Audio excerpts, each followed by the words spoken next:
Good morning, good morning, good morning. I'm cold. I don't know where you're at. I hope if you're out there in snowy weather, hold on just a minute. I'm going to text my son. Are you going to the game? Sorry, hold on. Saturday. I want to see if he's going. I'm your host, BKP. You're watching BKP Politics on voiceofruralamerica.com. Good morning, Diane. It is cold. Snow is most parts, a lot of parts of the country, snow is settling in. So this morning, I come in this morning. I was at the Resolute desk at 4 a.m. And I said, you know what? I don't want to get upset today. I'm serious. I don't want to get upset. I got upset yesterday. 123. Let me ask you a question. Now, I like to ask questions every day. So yesterday I was upset. School buses stuck on icy roads in Kansas, out in Kansas. It's flat. I mean, it's flat. How'd you get stuck? It's flat. So my question to you this morning, let's go back to those school bus days. Did you live in an area where the bus driver had to put chains on the bus to run the route? And can you still hear those chains from your school bus days as a little child? I want to know. I want to know if, your school bus driver had to get out, put the chains on the bus. I just want to know. Do you remember, if you do remember that, do you remember the sound of those chains on that snowy day? Now, we're in a situation here in Georgia, if it rains, I'm serious, if it rains, it's like, oh, it's raining.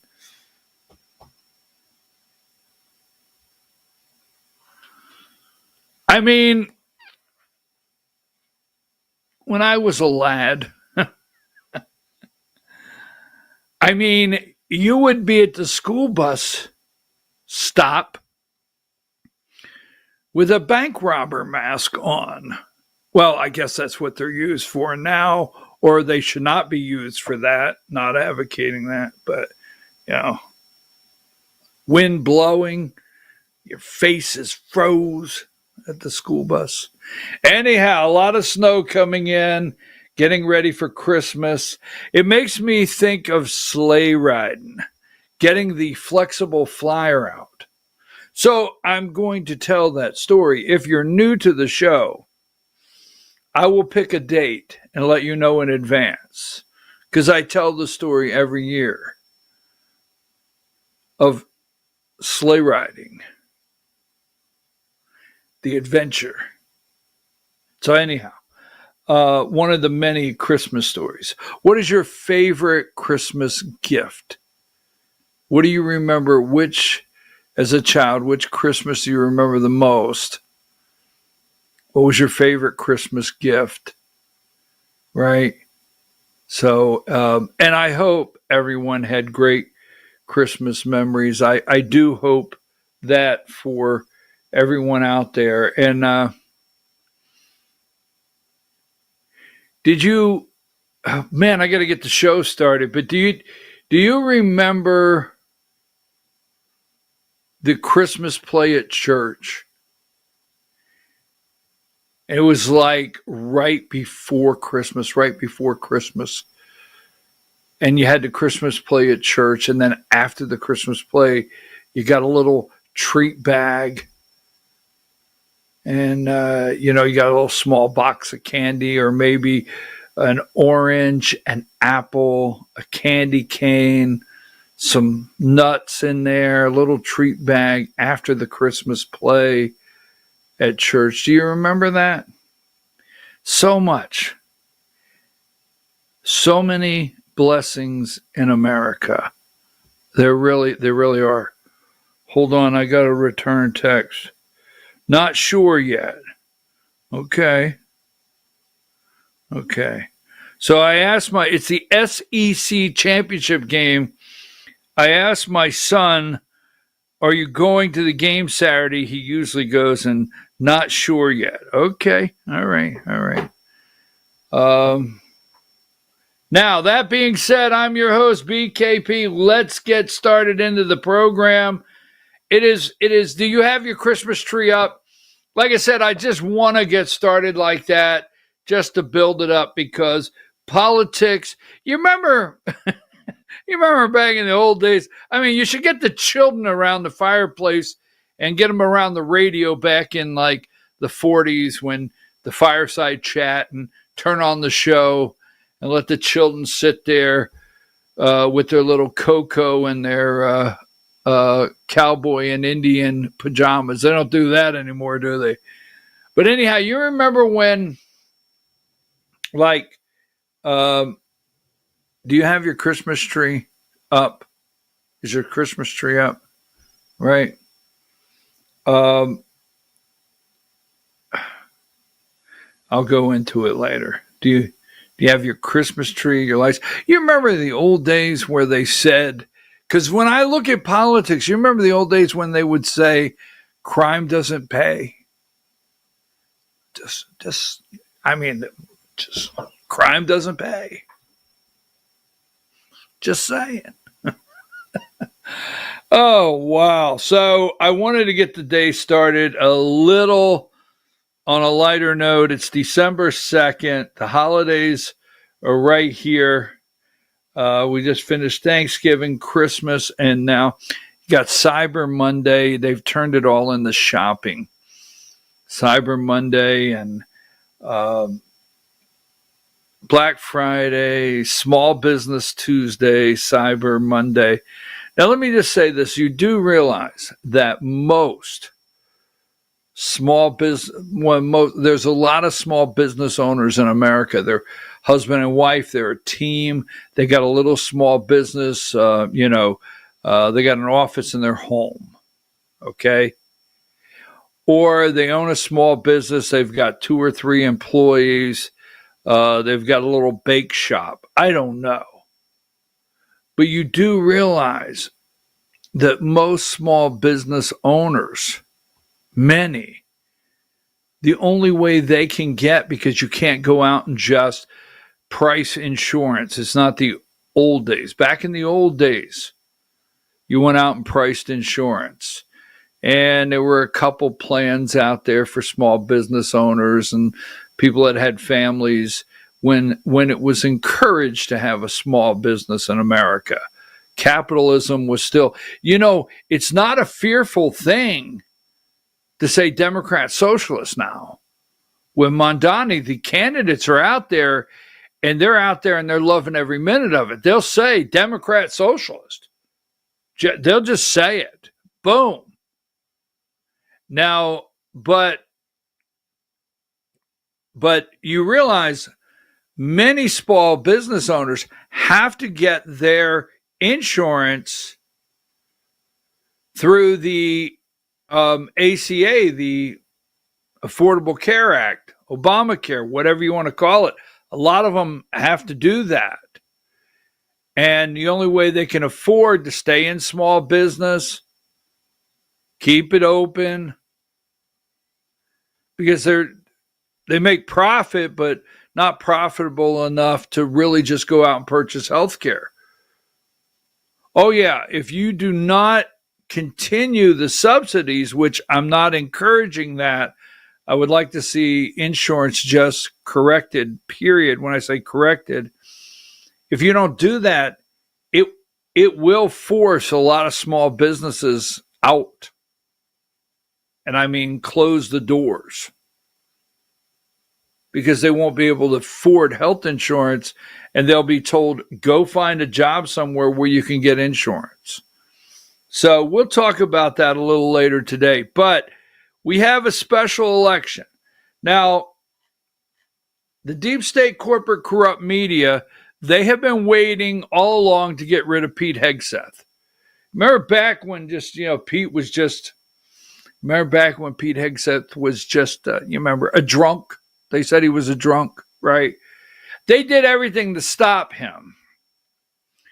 Now, as we continue on towards the festive Christmas, the day we celebrate the birth of our Lord and Savior of the world, not just certain people of the world, okay, no matter where they're at, as we head in that direction, never get up one day and think this is not the day that they don't attempt or try to take Trump out. They've always. I mean, that never slowed down, shoot and miss. Boom. Wow. That was close. No matter what, impeachments, no matter what, on every single day, they get up to try to destroy Donald Trump and remove him. And today is no different. So we'll talk about that in a minute. Now, going into the midterms, we don't think, let's see if I have, hold on a minute. I don't have that video I wanted, but going into the midterms, we have a special election in Tennessee. Now, this is District 7. No one is anticipating, give me number 130. And here are the two candidates. And this is a poll that came out yesterday. Emerson College, the Hill and Emerson College poll, with the Republican at 48 and the Democrat at 46. This is District 7. Yesterday, President Trump held,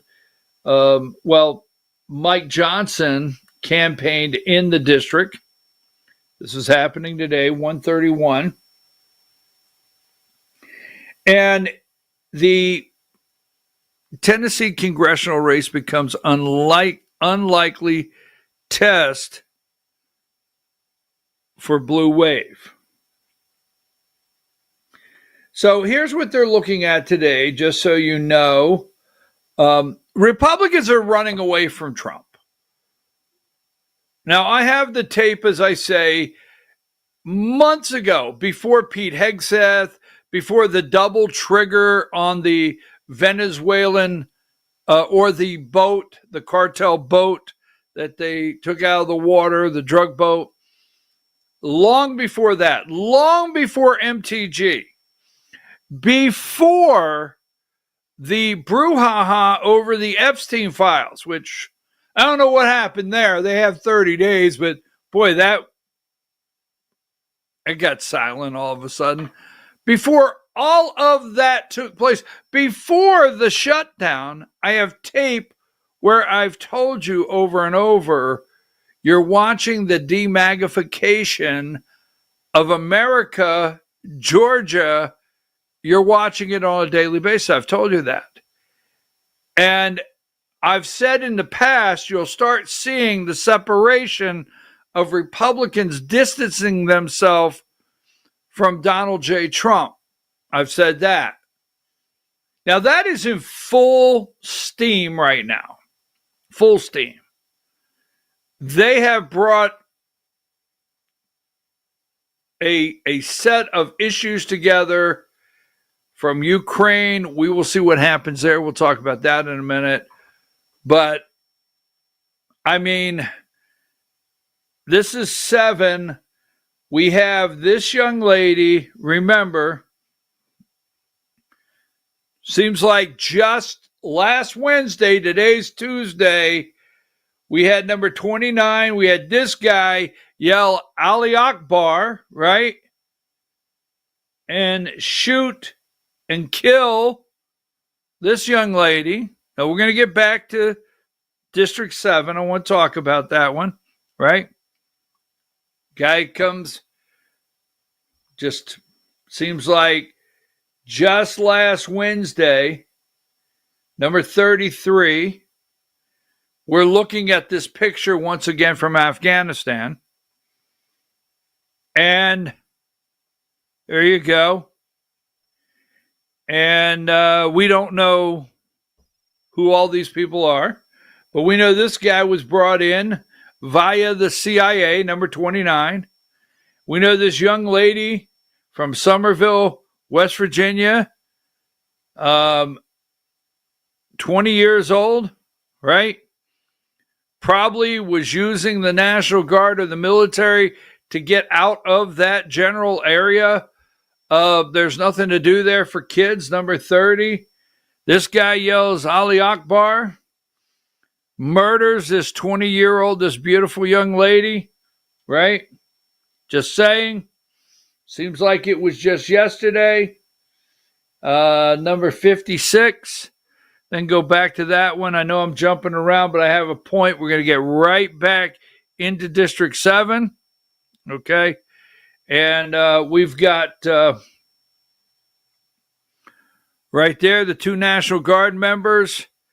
And that's Sarah that was murdered, Beckstorm.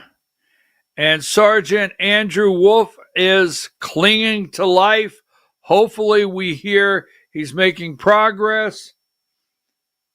And just like that, the Botox babe from the Dakotas who hangs out with Corey Lewandowski, number 61. I told you I'm not getting upset. I'm not going to get upset. We're going to shift this right back to the 7th District. Kristi Noem reveals extraordinary travel ban. She wants all of them out. All of them. She met with Trump and number 69, right? We don't want them. DHS Chief Kristi Noem wants full travel ban on every damn country she says sends killer migrants to U.S.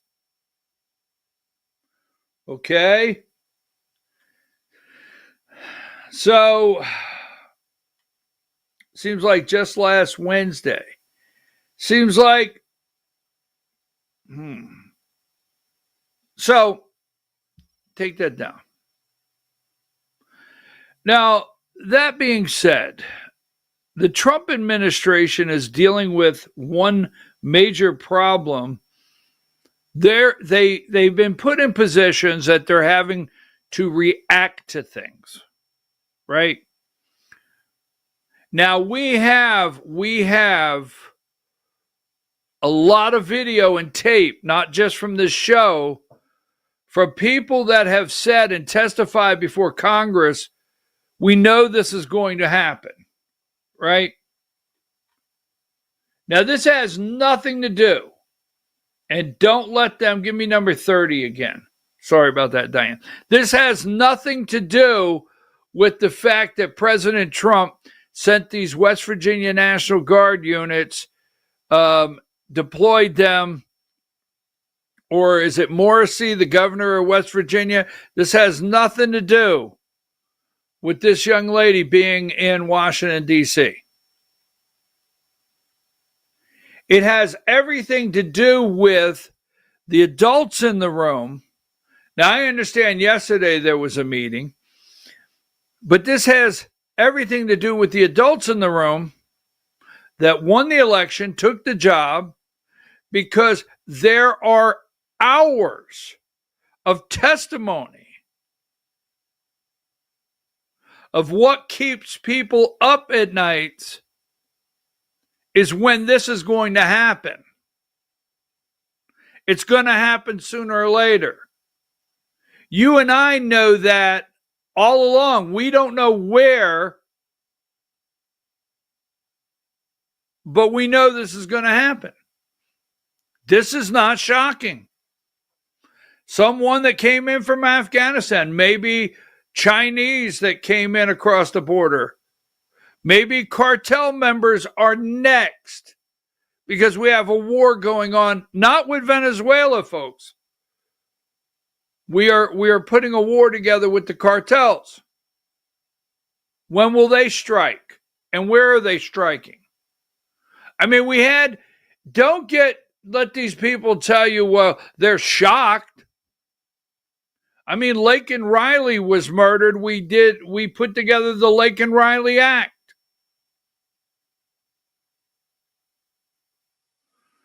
So what is happening in the Trump administration right now is, instead of being proactive, I mean, when you have any organization, or the United States of America, an entire country, you come into office and you're proactive. You sit down and you put all the proactive moves together that you're going to make. Right? But right now, every single day, the Trump administration is reacting to something. Comey, Letitia James, reacting to something. So let me show you this right here.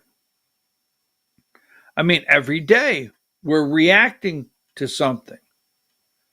And it's getting,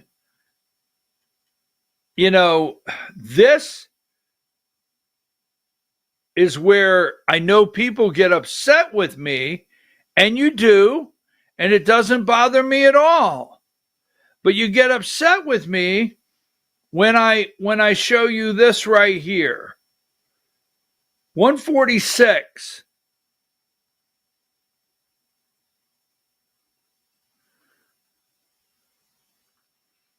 This young lady, and a beautiful young lady at that, she's been deported. There was a removal order on her that she claimed she wasn't aware of. She's a college student in Boston. And she's been removed and sent back to Honduras. Now, okay. I get it. I have tried to tell you, when I say that, and I know that doesn't come across very well, but this is not, I want you to hold that one. I want you to give me 93. I've told you over and over, this is called screen time, okay? Federal agents, protesters clash during St. Paul ICE raids. Look at the picture. That's what they want America to see. That's what Democrats are campaigning against. Because for those out there that want the total 100% removal of everyone, and you do, don't get mad at me, because what you may not be aware of is, everybody wants them removed except for the one that's cutting my grass. Everyone wants them removed except for the lady that's showing up to clean the house. Well, that's just a really good person. She's a good person. She has a family. I mean, let's get the bad people out. Why would you remove this person? Everybody wants them removed except for the parents that show up at daycare that say, the teacher in the 4-year-old room is just the nicest lady. Why would we do that? Or my daughter grew up with this kid and is going to college. My daughter was in high school, went to third grade all the way. The little girl came at third grade and went through high school. And my daughter, we know their family. They're good people. You see, that's out there, whether you want to deal with it or not. And if you're on they all must go, fine. But America has not decided that's what they want to do. And I say that. You are in, if you are in the all must go category, you're in the minority. Doesn't make you bad people. Let's not get into a fight. The majority of Americans don't like this screen time. And that's why they do it. That's why they do it. Right? Everything is a setup. 146, right? 146. She's deported back to Honduras, right? I mean, she looks to me like, she's working for the cartel. She looks to me what time she's not in college. She is selling drugs on a street corner, or she has her own territory she manages. It just looks to me. Now, 131. Let's go back to the 7th district for a minute. I'm trying to tell you about screen time, whether you get mad at me or not. I keep saying it. They're running this over and over across the country. No one talks about the Chinese gangs in Oklahoma and the marijuana farms. Nope. ICE is in St. Paul, Minnesota. They're at your local Home Depot. Construction sites. Now, this is the congressional 7th. Here is what they're attempting to do today. I do not think at the end of the day, the 7th district of Tennessee, number 88, Diane, I do not believe the 7th district of Tennessee is going to flip and go blue. I do not believe that. But here's what they will analyze at the end of the day. Give me 97. This is, wait a minute, before you do. Today is election day. Congressional district is December 2nd. All right. Tennessee. Now, here's what they're going to analyze. 97. Now, they found one poll with a 2-point advantage for the Republican. Now, Mike Johnson is down there campaigning. President Trump, they held up a phone at a rally, and President Trump called in and spoke to the group at the rally. This district in 2016 went plus 17 for Trump. 2020, they say plus 15. In 2024, this is a plus 22 district for Donald Trump. Now, if this is going to be a bellwether on Trump's not on the ballot. Trump's not on the ballot. And if this district, if the Democrat loses by 6, now she's down 2 according to the one poll, but if the Democrat loses by 6 or even 8, 9, I'll go to 10.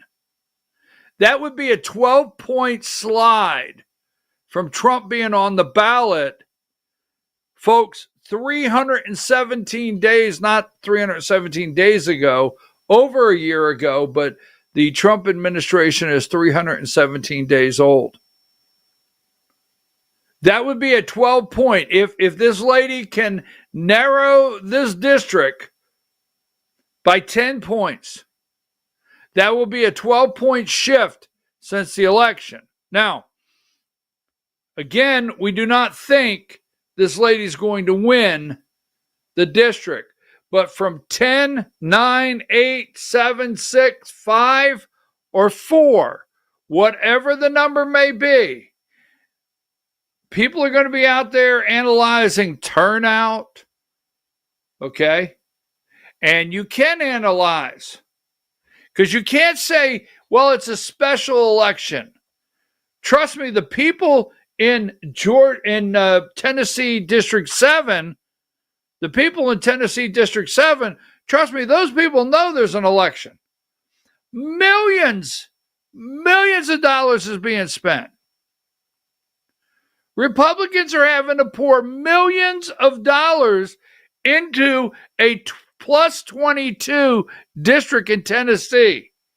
Democrats think they have a chance. What Democrats think is we may not flip this, but if we shave this number enough, right, we're going to scare the daylights out of the very close districts.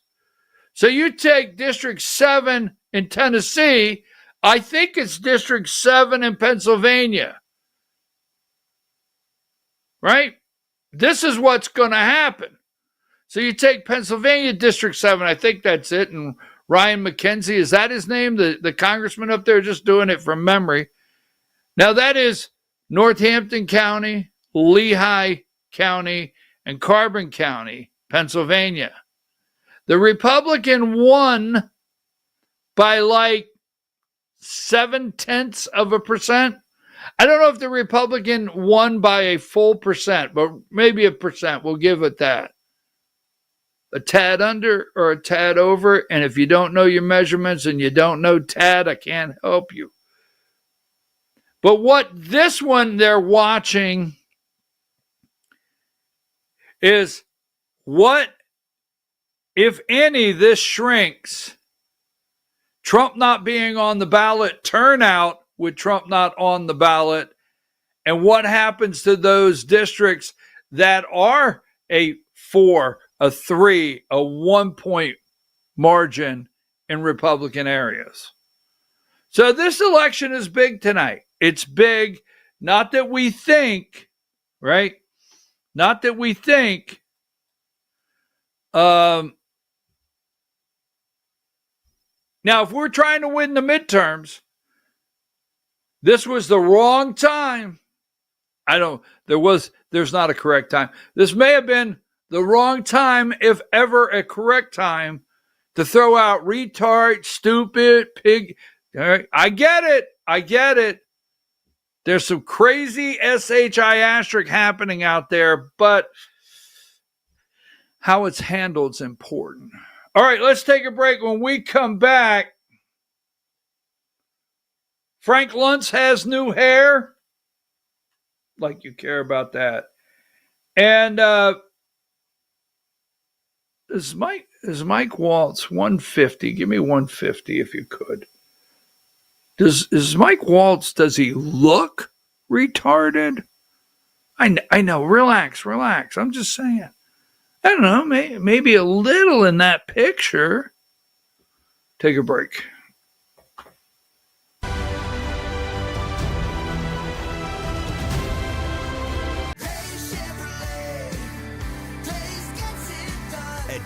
Chevrolet in Jasper, we're proud because for more than 65 years, we've built a legacy of trust for the families we serve. That's why 80% of our business comes from repeat customers and referrals. When you treat folks as well as we do, word is bound to get around. Dave's Chevrolet in Jasper, family first since 1959. Dave's Chevrolet, Dave's gets it done. Together, let's drive.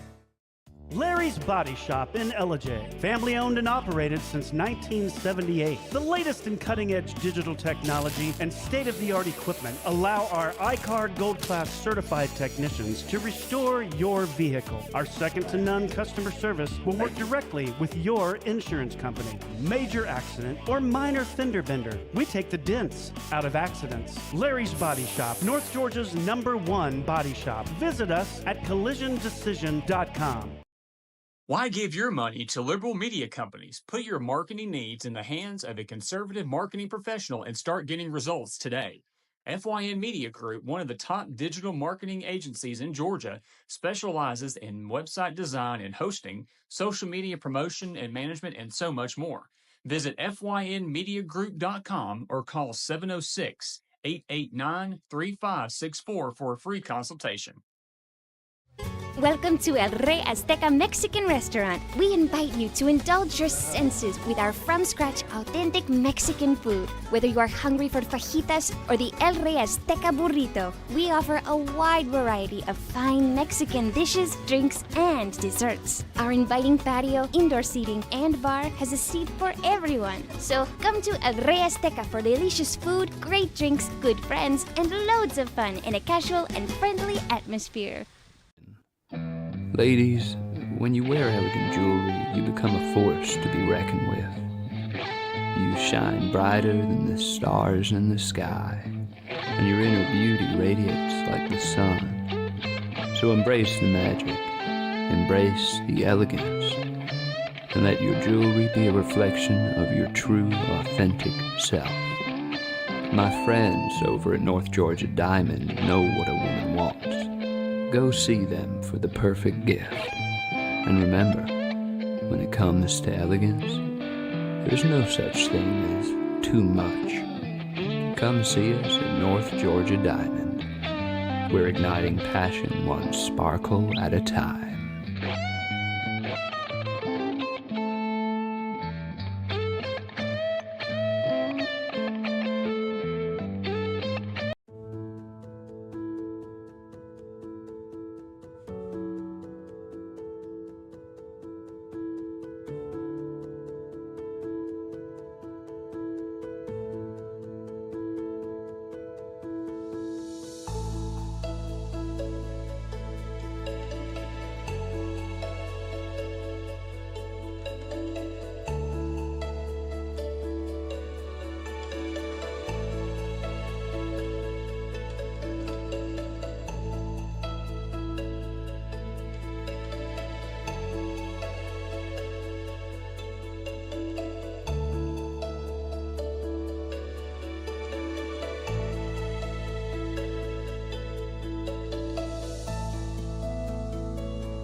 In 1981, Reed Nicholson began selling tires out of an old barn in Mineral Bluff. Little did he know that he had just laid the groundwork for the most trusted names in automotive services in the Blue Ridge area. In 1997, Nicholson Tire Center became what it is today, holding the same values of faith, family, and great customer service. 2 locations to serve you, and the Blue Ridge location is currently expanding to offer fast service and the largest U-Haul provider in Georgia. Nicholson Tire Center, Blue Ridge, and Mineral Bluff.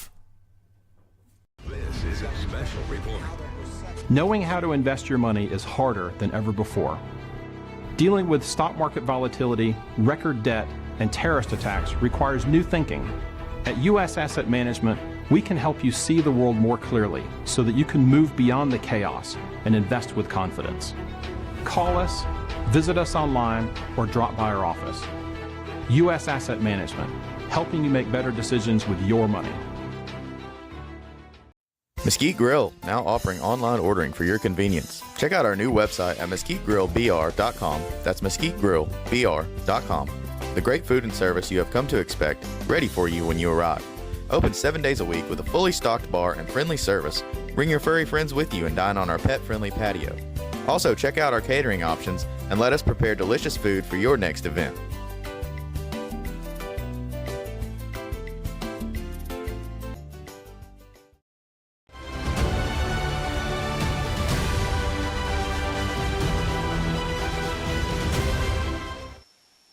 All right, folks, I'm your host, BKP. You're watching BKP Politics on voiceofruralamerica.com. Good morning, Diane. If you ride your sleigh to the bottom of the hill, jump on your flexible flyer, and you head to the bottom of the hill, and you get down to the bottom, how do you get back up to the top? You sit there on the side and hang out till a car has to make it up the hill. And you hook on to the bumper. Back then, it wasn't plastic. It wasn't plastic. There was an actual bumper. It wasn't a plastic mold. You hooked onto a bumper and you let that car pull you up the hill as it would go up the hill. That's how it worked. You hooked onto a bumper, ride the car back up the hill. You would find drivers that were not very happy that you hooked onto the back of their car. Number one, it's a Bruin. Number two, I told you, not number one, number two. I just realized what I said. Not that number two, but yes, it's a Bruin. Number two, they will exit. They are exiting the building now. The deep state, let me tell you something. These are very, very dangerous people. Very dangerous people. And the boats, the drug boats, and the double tap of, remember the one boat that apparently there was 2 survivors. And a second, boom, get rid of them. And Fox News is in on it. We'll talk about that. The demagnification of America. It's really getting rough. After tonight, going into next year, the exit plan from Donald J. Trump. Just telling you, you tune in here for the truth, not for, I'm not one of those tickle your ears preachers, right? You go to those churches where the preacher, where they say tickles your ears. Now take that down. Now, let me say this right here. We're going to get into the boat issue momentarily. And we want to talk about AI. Minnesota. Now, Donald Trump, give me this right here, Diane. I know I have it here. Where is it? Where the hell is it at? Hang tight. I got it here. There was a poll and True Social.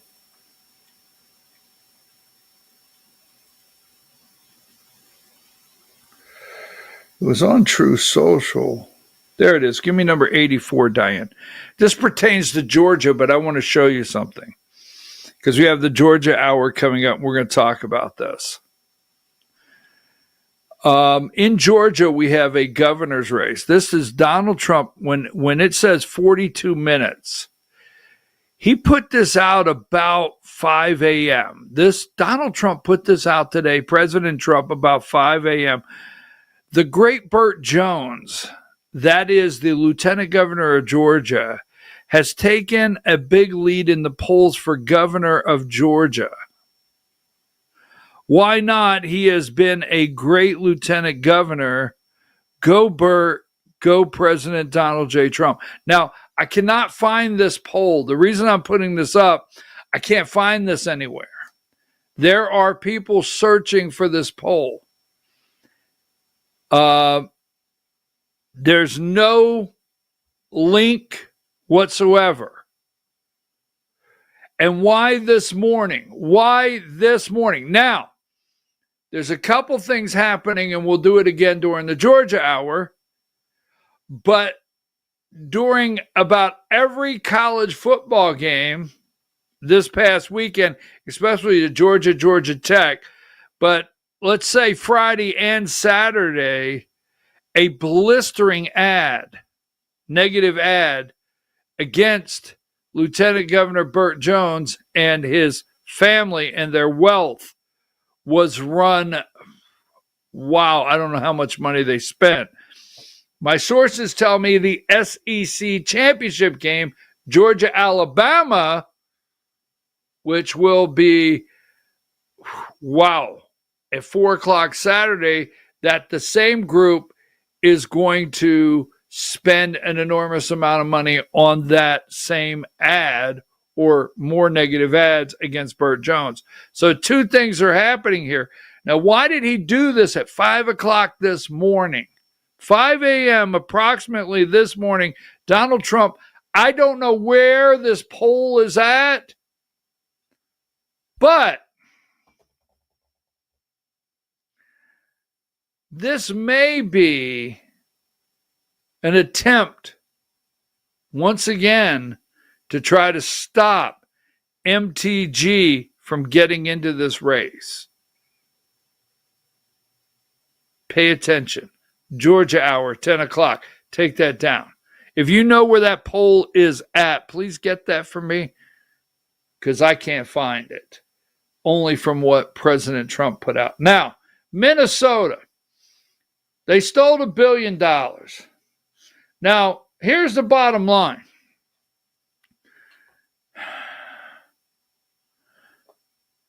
They did a story this morning on the Somali community in Minnesota that said, hey, President Trump, come sit down and talk with us, find out who we really are. But as you know, we have, what was it? $1 billion of fraud, and Waltz would not answer the question. So let me see if I can find what I'm looking for this morning right here, out of the box. Had it from yesterday. 67. Now, this is where I don't know why he would use this word. I understand he's mad, but I want to show you something that no media is talking about. Trump's R-word slur against Tim Walz backfires as English flips on crucial vote. Now, in Indiana, they were talking about redistricting. But one Republican lawmaker, a crucial vote, said, I will not vote in supporting anything Donald Trump is asking us to do based on, I think he has a son with Down syndrome. And so we know $1 billion, right, was stolen in Minnesota. So give me number 147. Or no, give me number 42. I'm sorry, give me 42 first before we do the story. Now, yesterday, Donald Trump doubled down. Trump defends calling Tim Walz retarded. There's something wrong with him. This is where, I mean, we lose the argument. Video 6. In that same post, you mentioned Tim Walz, and you called him what many Americans do find an offensive word, retarded. Do you stand by that claim of calling Tim Walz retarded? Yeah, I think the something wrong with him. Absolutely. Sure. You don't think You have a problem with him? You know what? I think there's something wrong with him. Anybody that would do what he did, anybody that would allow those people into a state and pay billions of dollars out to Somalia. We give billions of dollars to Somalia. It's not even a country because it doesn't function like a country. It's got a name, but it doesn't function like a country. Yeah, there's something wrong with Walsh.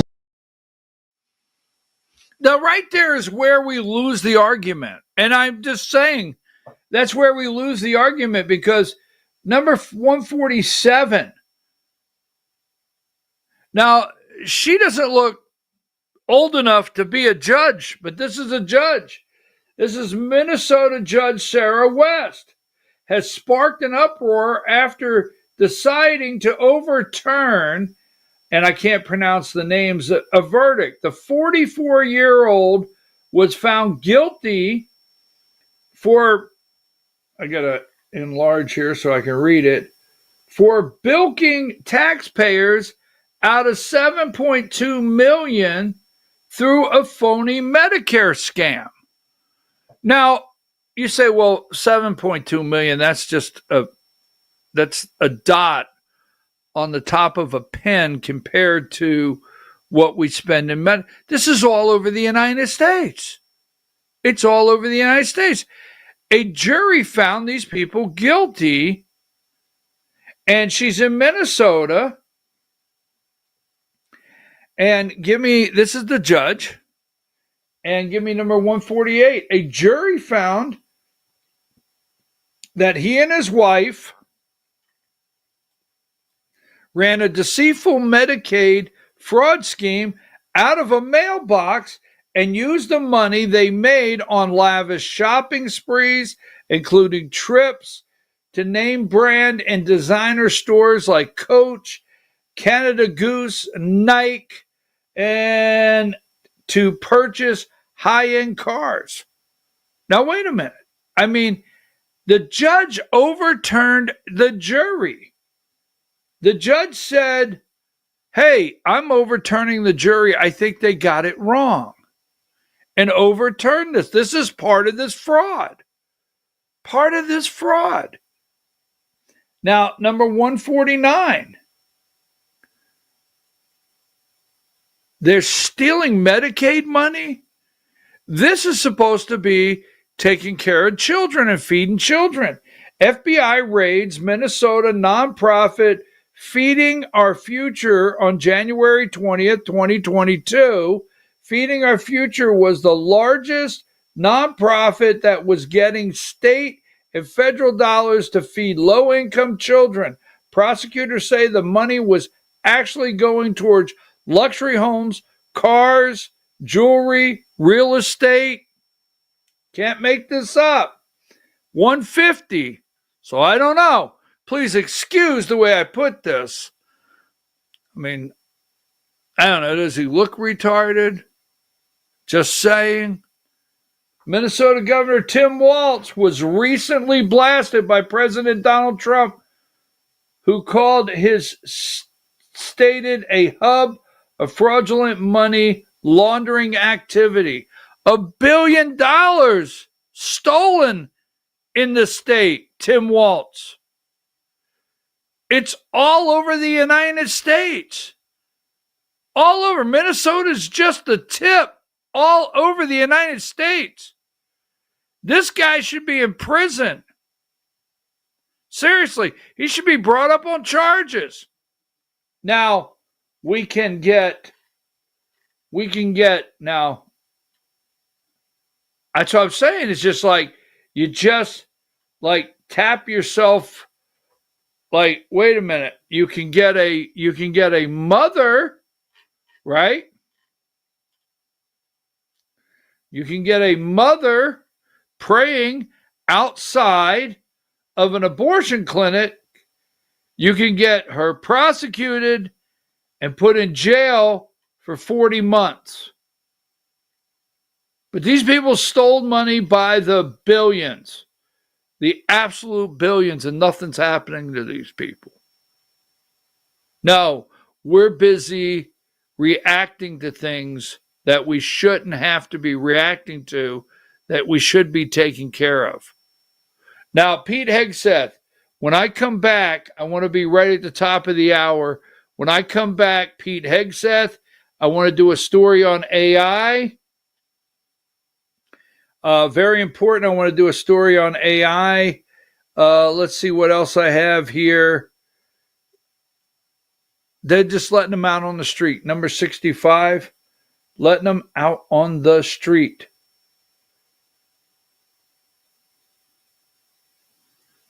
Number 73, that's 65. ICE erupts after New York releases 7,000 criminal migrants, including rapists, killers. Just put them out on the street. Letitia James, get them out of here. Number 73, appeal court says Elena Haba is unlawful U.S. attorney. The district there in New Jersey, U.S. attorney in New Jersey. Appeals court said no. Number 77, that's the New York Times. It's the Washington Post. Trump unlawfully appointed his former attorney as top prosecutor in New York.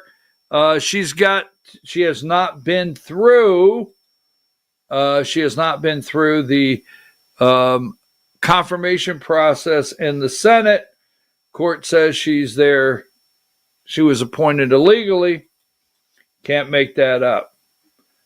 Before we go, 89. You still trust these people?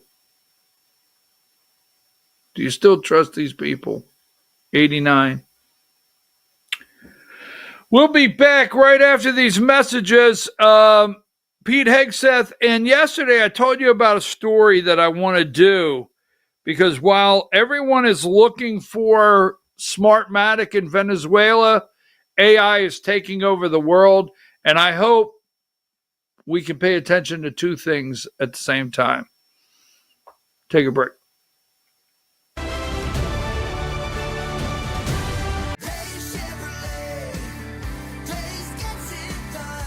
Chevrolet in Jasper, we're proud because for more than 65 years, we've built a legacy of trust for the families we serve. That's why 80% of our business comes from repeat customers and referrals. When you treat folks as well as we do, word is bound to get around. Dave's Chevrolet in Jasper, family first since 1959. Together, let's drive. Larry's Body Shop in Ellijay. Family owned and operated since 1978. The latest in cutting-edge digital technology and state-of-the-art equipment allow our iCard Gold Class certified technicians to restore your vehicle. Our second-to-none customer service will work directly with your insurance company. Major accident or minor fender bender, we take the dents out of accidents. Larry's Body Shop, North Georgia's #1 body shop. Visit us at collisiondecision.com. Why give your money to liberal media companies? Put your marketing needs in the hands of a conservative marketing professional and start getting results today. FYN Media Group, one of the top digital marketing agencies in Georgia, specializes in website design and hosting, social media promotion and management, and so much more. Visit FYNmediagroup.com or call 706-889-3564 for a free consultation. Welcome to El Rey Azteca Mexican Restaurant. We invite you to indulge your senses with our from-scratch authentic Mexican food. Whether you are hungry for fajitas or the El Rey Azteca burrito, we offer a wide variety of fine Mexican dishes, drinks, and desserts. Our inviting patio, indoor seating, and bar has a seat for everyone. So come to El Rey Azteca for delicious food, great drinks, good friends, and loads of fun in a casual and friendly atmosphere. Ladies, when you wear elegant jewelry, you become a force to be reckoned with. You shine brighter than the stars in the sky, and your inner beauty radiates like the sun. So embrace the magic, embrace the elegance, and let your jewelry be a reflection of your true, authentic self. My friends over at North Georgia Diamond know what a woman wants. Go see them for the perfect gift. And remember, when it comes to elegance, there's no such thing as too much. Come see us at North Georgia Diamond. We're igniting passion one sparkle at a time.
In 1981, Reed Nicholson began selling tires out of an old barn in Mineral Bluff. Little did he know that he had just laid the groundwork for the most trusted names in automotive services in the Blue Ridge area. In 1997, Nicholson Tire Center became what it is today, holding the same values of faith, family, and great customer service. 2 locations to serve you, and the Blue Ridge location is currently expanding to offer fast service and the largest U-Haul provider in Georgia. Nicholson Tire Center, Blue Ridge, and Mineral Bluff.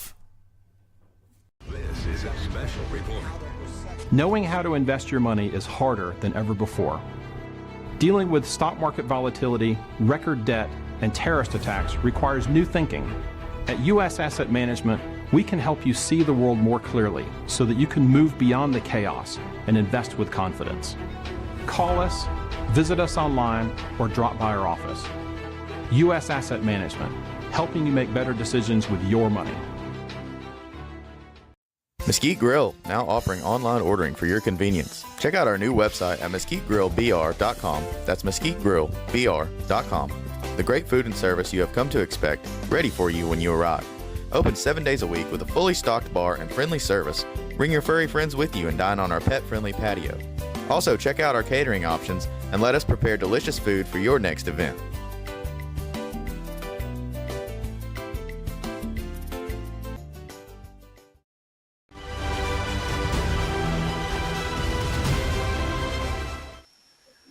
All right, folks, I'm your host, BKP. You're watching BKP Politics on voiceofruralamerica.com. Hi, Diane. 3 to 5 years. 3 to 5 years. That's not what the judge's sentence is. That is the time span to where you totally lose control of your state. Now, you're going to continue to hear leading the world. You're going to continue to hear we don't want to fall behind Europe. We don't want to fall behind China. We don't want to fall behind Russia. We don't want to fall behind anywhere. We want to be the leaders in the world of AI. That sounds good. We want to be out front. That sounds great. At what cost? Now, everything, when I say everything, the young children's, right?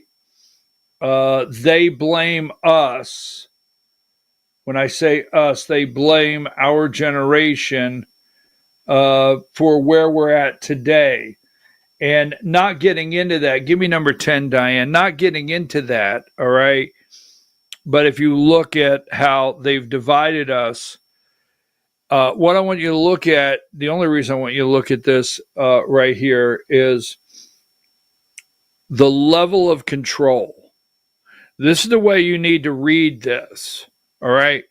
Now, when we came out of World War II and we go into Eisenhower and we go into the military industrial complex, and we're now going to enter an age where we're going to have weapons manufacturers, weapons industry, where we manufacture weapons, and we don't call on General Motors and we don't call on Chrysler or Ford or manufacturers around the United States or steel manufacturers that we no longer have.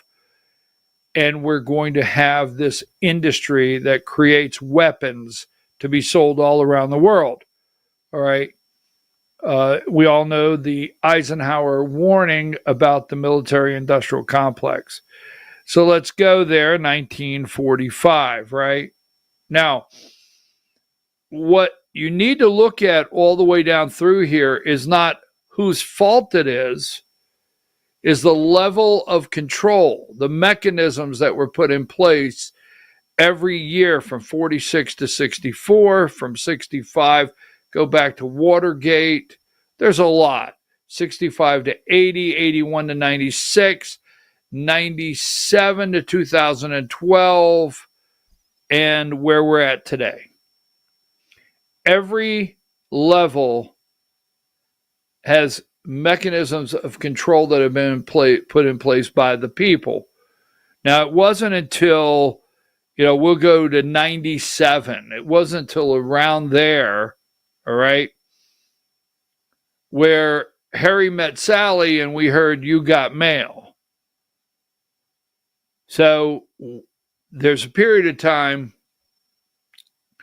We only were able to get certain information unless you were getting the cyclopedia, the weekly cyclopedia at the grocery store. We'll talk about that later. Now, if you don't, stop.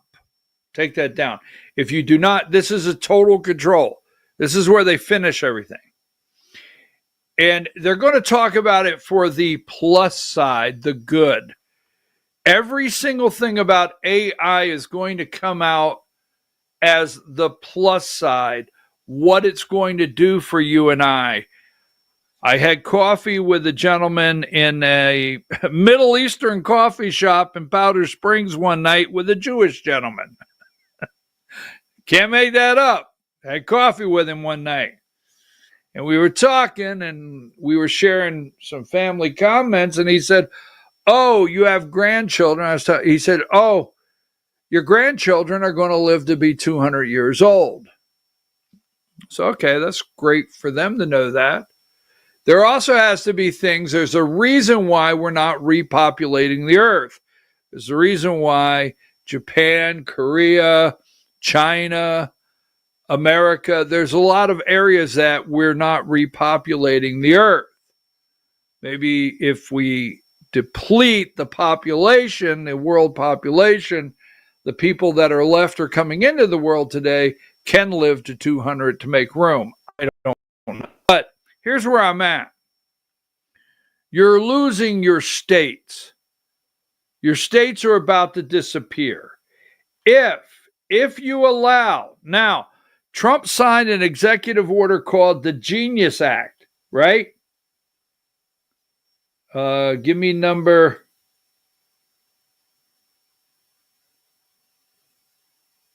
39. Fight over state level AI rules heat up in Congress.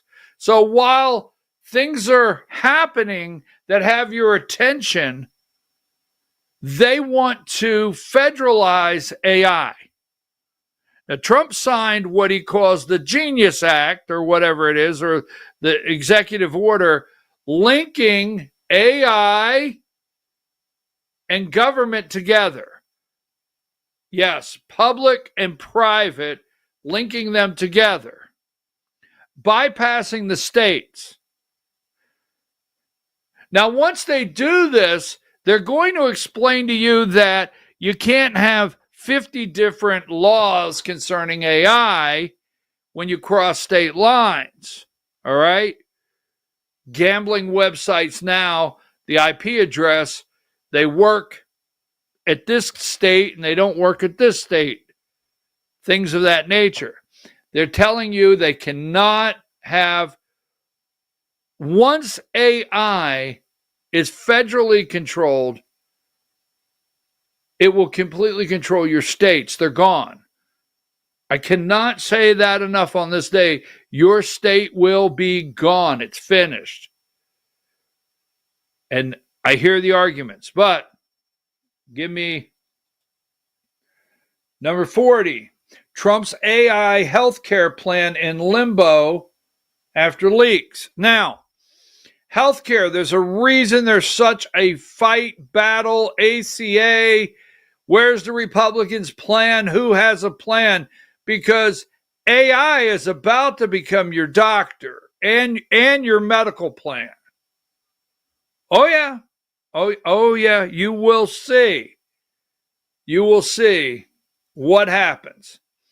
Now, they're talking about, the subsidies going for another 3 years or something like that. But everything's going to transition.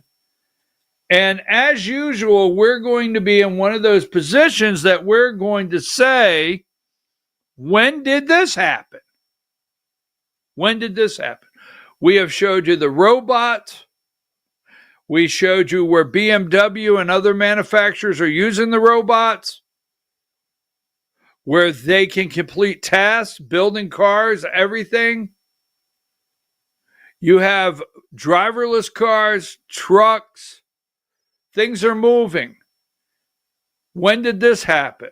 Now, I will say this story here, you got to go further into it. Give me number 31.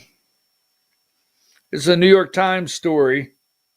Silicon Valley's man in the White House is benefiting himself and his friends. David Sachs, the Trump administration's AI and crypto czar, has helped formulate policies that aid his Silicon Valley friends and many of his own tech investments. Now, while Trump's going to have a cabinet meeting, right, at 11:30 today. He's going to make some kind of announcement at 2 o'clock. But trust me, the underlying control that's about to happen to the people will not be in this cabinet meeting, right? Number 32, in July, David Sachs, one of Trump's administration's top technological officials, beamed as he strutted on stage at a neoclassical auditorium just blocks from the White House. The guest of honor was President Trump, who unveiled an AI action plan. Now, we're not going to stay on that right now. All right.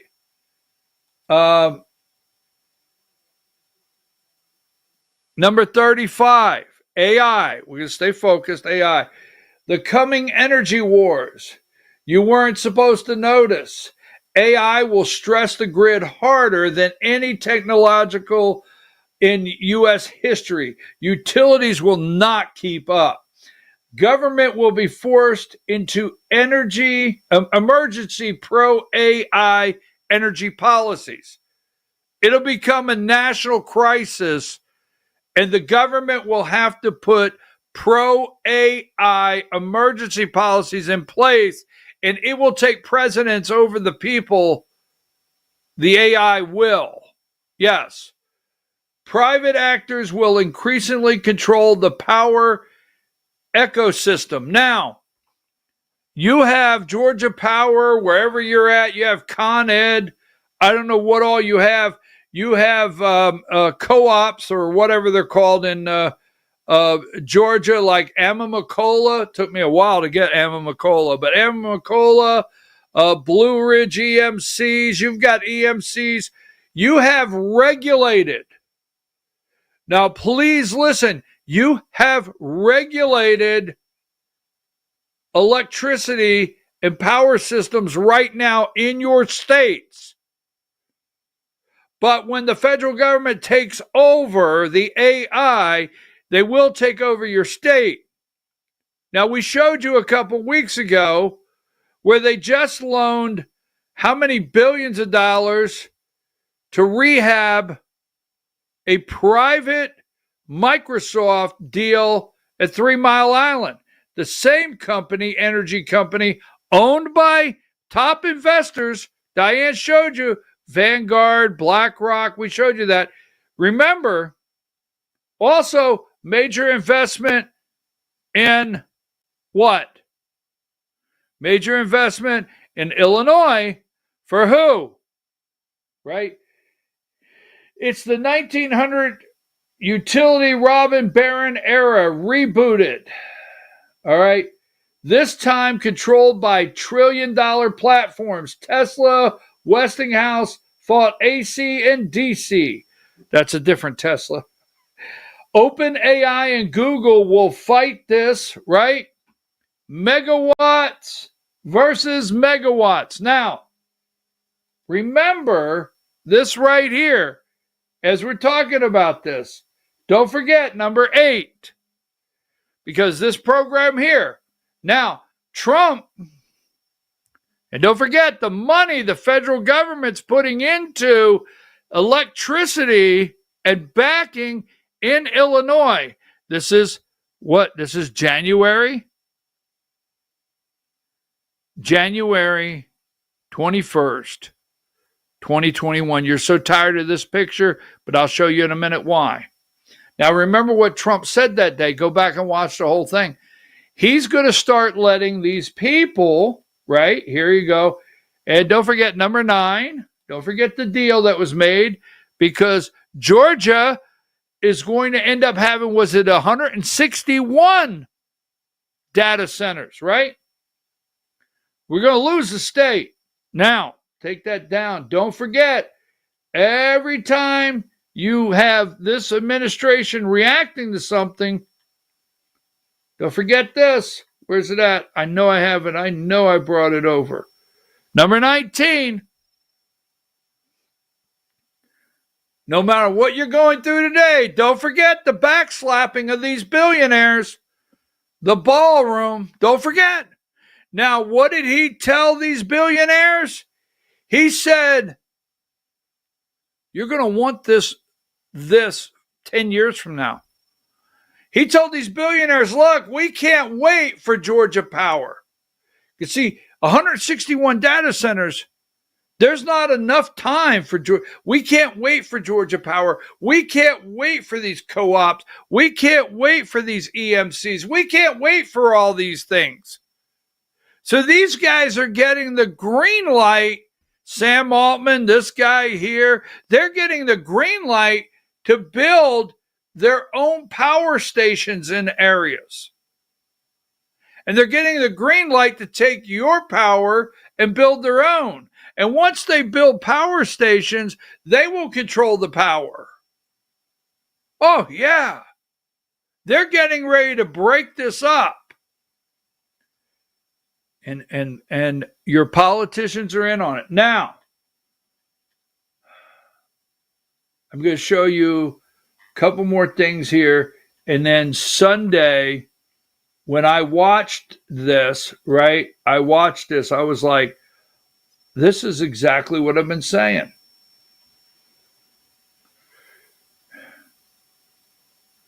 $36, bottom line. I want 36, bottom line. While Wall Street cheers the AI revolution, USB's report accidentally reveals the actual storyline. AI isn't an innovative problem, it's an electricity problem. We don't have enough. We won't build fast enough. And the companies training frontier models know it. If AI is the new gold, electricity is the new gold mine. The hyperscalers already bought the land. The rest of us, we just get the bill. You're getting ready. Now, there's not going to be a phone. We'll start with Elon Musk. 5 years from now, there's not going to be phones like you know. It's not going to be phones. So let's start here. And this is, you're going to see this rapidly. Let's go with the Elon Musk one on the video 7. Listen to this video. But it keeps coming up. It keeps coming up where I know I've asked you a couple times, I'm like, this is bullshit, right? But like, I'm not working on one. You're not working on it. I'm not working on a phone. Okay. Have you ever considered it? Has it ever popped into your head? Because you might be the only person that could get people off of the Apple platform. Well, I can tell you where I think things are going to go, which is that we're not going to have a phone, or in the traditional sense, what we call a phone will really be an edge node for AI inference, for AI video inference. With some radios to obviously connect to, but essentially you'll have AI on the server side communicating to an AI on your device, formerly known as a phone, and generating real-time video of anything that you could possibly want. And I think that there won't be operating systems, there won't be apps. In the future, there won't be operating systems or apps. It'll just be, you've got a device that is there for the screen and audio, and for and to put as much AI on the device as possible, so as to minimize the amount of bandwidth that's needed between your edge node device, formerly known as a phone, and the servers. So if there's no apps, what will people use? Like, will X still exist? Will there be email platforms, or will you get everything through AI? You'll get everything through AI. Everything through AI. What will be the benefit of that, as opposed to having individual apps? Whatever you can think of, or really whatever the AI can anticipate you might want, it'll show you. That's my prediction for where things end up. What kind of time frame are we talking about here? I don't know. It's probably 5 or 6 years, something like that. So anything you can think of, right? Anything you can think of, 100. Give me 100. Anything you can think of. Now, is it that far-fetched? Because how many of you out there have your smart TVs, have your phones? How many of you think your phone's listening? You look at the ads. How many of you are having a conversation with your wife, your husband, or a friend, and next thing you know, you're getting ads, right? Your TVs, Alexa, everything's getting downloaded. It's been getting downloaded for years. You have AI operating for years that you didn't realize it. They're just now coming to the forefront because they got to make some major changes that they have to tell you. AI is coming to the forefront now. Quantum computing. Now everything gets dumped in. I'm going to play this for you. Now, how many of you go to the doctor? I happen to like my doctor. I found a doctor I like. I happen to like him. He's in a group. But how many of you go to the doctor? Now listen. And they turn on a recorder and the doctor says, "Do you mind if I record our visit today?" Mine does. I didn't know exactly why. I thought it may be translating notes. Everyone that comes in, they type everything in. Everything. But the doctor says, "Can I record this today?" I always say yes. My doctor does. So I wasn't shocked. Now, don't forget, January 21st, this is the picture. Fox ran a story this weekend. Get ready, because this is where you're going. Video, let's go with video 1. The past year has been transformative for artificial intelligence. Just one day after his inauguration, President Trump immediately put the spotlight on AI, hosting OpenAI, Oracle, and SoftBank leadership at the White House to unveil Stargate, a $500 billion investment in AI infrastructure over the next 4 years as a path to secure U.S. dominance. Since then, the partners announced 6 data centers, and OpenAI's Sam Altman told us they cannot build them fast enough. When people complain that ChatGPT is slow or that they don't get as much usage as they want and don't get enough features, this is what we have to do. We have to figure out how to keep doing this faster and faster and faster. UBS predicts. Okay, that is January 21st, right out of the box. Not affordability, not insurance, not bringing down prices, tariffs, which Costco is suing the administration. We'll talk about that. This is what was the priority. And it's not changing. Now, give me number 99, medical. I told you this the other day. Remember the other day when I told you now oncologists, how teams get together and they look at different things together to search? That's all changing. That's all changing. Doctors will not be, some doctors will not be necessary. Oh, exactly. Now, AI revolutionized healthcare. That's why healthcare has come to a forefront. And that's why it's come to a head right now. So give me video 2.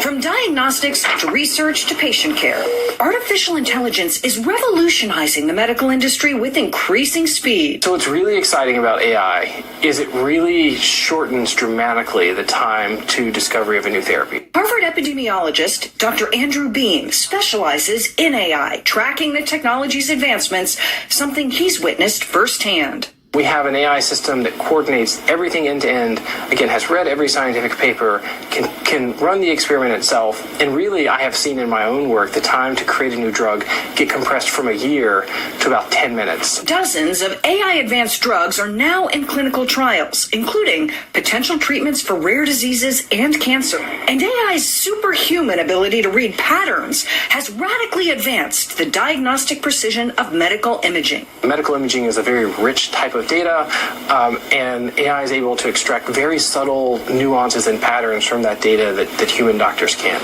AI systems they will start mixing shots tailored to you. They have brought it from a year down to 10 minutes. You'll go to the doctor, you'll give blood, they'll do imaging, and they'll come up with a treatment for you, and you'll go in and there'll be a shot tailored for your DNA. Oh yeah, it's coming. It's coming. They have the treatment, everything is dumped in from a year. Now, this is all going to sound great, but you're going to give up totally everything. Everything. This finishes everything off. Oh, by the way, elections, if you're out there wondering about paper ballots, you won't have to worry anymore. Elections will be irrelevant, totally irrelevant before too long with AI.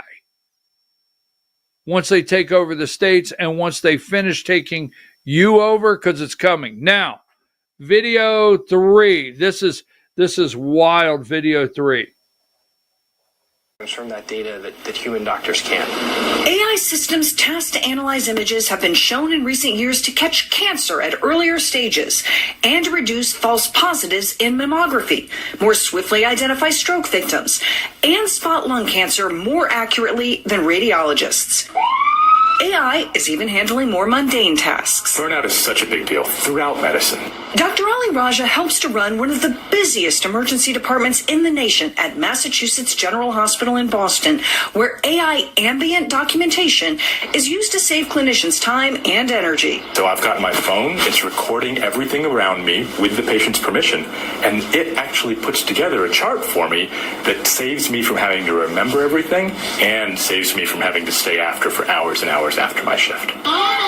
An AI-powered robot named Robin now roams the halls of more than 24 medical facilities nationwide, programmed to act like a 7-year-old girl, offering comfort to patients. And provide engagement, entertainment, emotional support. AI's future is limitless. We actually think that AI is going to be able to do that a bit better than humans, and that turning the wheel of science over to AI is just going to accelerate discoveries and help pull the future into the present. AI The guy records everything. AI does the diagnosis and gives recommended treatment. Now, your doctor in the past, your doctor used to go back to their office and have office hours and have to stay late and go through every patient they saw that day and document everything, go through the file. They would go through, this is what used to have to happen. They would go through and they would do this. And they would call other colleagues doctors. It doesn't mean you have a bad doctor, but they call other doctors. Hey, I got this patient. I tell you, I've run every test. Have you run into this? And they talk. Scans, the scans. They can find things on scans where oncologists, lung cancer scans, mammograms, whatever, these scans, blood, where teams would get together once a week. This is coming. All the data gets dumped. Every bit of data. They analyze it and come up with a treatment. So you're getting ready to have an AI doctor, a hologram. You come in, hologram says, how are you today? All right. Yeah, they got this. So let me go with the last one. Now, this one is where we close the deal. You will not have a state. This is the guy that's the head of Google. I forget, Sanjay or whatever his name is. Video 4. I mean, we both need to support the innovation. As you said, this is technology which will affect our national security, our economic leadership. So we need to make progress. So you need a pro-innovative framework, but we need to have guardrails. I think it's really important, first, not to be duplicative. Many sectors are already regulated. So, for example, if you're going to use AI in healthcare, the existing regulation in healthcare serves as a foundational framework. So we want to be balanced there. I do think it's important this is done at the national level. Right now, there are over 1,000 bills going through the state legislatures all across the U.S. So you can imagine that creates a patchwork of regulations, which would really affect innovation, because for a small company, for a startup, how do you cope up with those varied regulations? And how do you compete with countries like China, which are moving fast in this technology? So I think we have to get the balance right. We have to make sure we are able to innovate. And I think it's better done at the national level. Okay. Your state will no longer exist. Why do you think Donald Trump loves these people? I'm just telling you, you can attack me. You can say anything you want. Donald Trump has cozied up to Zuckerberg, cozied up to Elon. Elon never left, all right, for those out there. Cozied up to Google, right? Tim Cook at Apple. Tim Cook was in the White House. We're going to put $1 billion into America because Donald Trump is going to usher in the national agenda. AI is the national agenda. Period. It is the national agenda. AI will diagnose children, will determine genders. Everything is going that way. Well, I don't believe you. We're going to have guardrails, they say it, and we have to beat China. Okay, you just keep going out there and you fight the good fight. Because President Trump behind the scenes, as everything's spinning out of control and they're talking about midterms and impeachments and things of that nature, they're all in on it. They're all in on it. Every one of them. It's the deep state. They're all corrupt. I think they're all corrupt. And they're in on it. Take a break.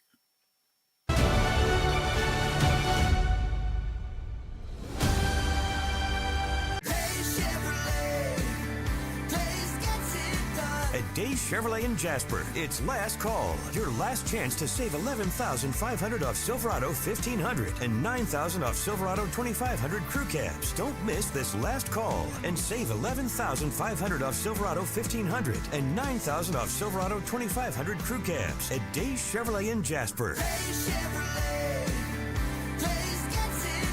Together, let's drive.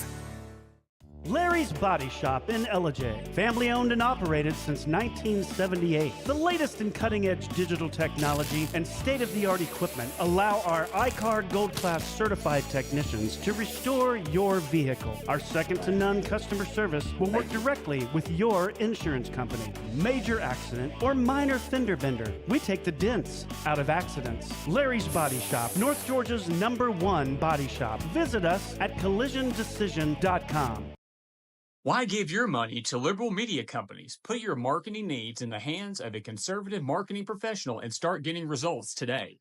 FYN Media Group, one of the top digital marketing agencies in Georgia, specializes in website design and hosting, social media promotion and management, and so much more. Visit FYNmediagroup.com or call 706-889-3564 for a free consultation. Welcome to El Rey Azteca Mexican Restaurant. We invite you to indulge your senses with our from-scratch authentic Mexican food. Whether you are hungry for fajitas or the El Rey Azteca burrito, we offer a wide variety of fine Mexican dishes, drinks, and desserts. Our inviting patio, indoor seating, and bar has a seat for everyone. So come to El Rey Azteca for delicious food, great drinks, good friends, and loads of fun in a casual and friendly atmosphere. Ladies, when you wear elegant jewelry, you become a force to be reckoned with. You shine brighter than the stars in the sky, and your inner beauty radiates like the sun. So embrace the magic, embrace the elegance, and let your jewelry be a reflection of your true, authentic self. My friends over at North Georgia Diamond know what a woman wants. Go see them for the perfect gift. And remember, when it comes to elegance, there's no such thing as too much. Come see us at North Georgia Diamond. We're igniting passion one sparkle at a time.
In 1981, Reed Nicholson began selling tires out of an old barn in Mineral Bluff. Little did he know that he had just laid the groundwork for the most trusted names in automotive services in the Blue Ridge area. In 1997, Nicholson Tire Center became what it is today, holding the same values of faith, family, and great customer service. 2 locations to serve you, and the Blue Ridge location is currently expanding to offer fast service and the largest U-Haul provider in Georgia. Nicholson Tire Center, Blue Ridge, and Mineral Bluff.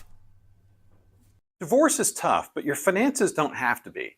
I'm David Cross, and I'm a certified divorce financial analyst practitioner. My job is to help you get a fair financial settlement in your divorce and to guide you to smarter money decisions. Find out how we can help you. U.S. Asset Management. It's your money and your future. Mesquite Grill, now offering online ordering for your convenience. Check out our new website at mesquitegrillbr.com. That's mesquitegrillbr.com. The great food and service you have come to expect, ready for you when you arrive. Open 7 days a week with a fully stocked bar and friendly service. Bring your furry friends with you and dine on our pet-friendly patio. Also, check out our catering options and let us prepare delicious food for your next event.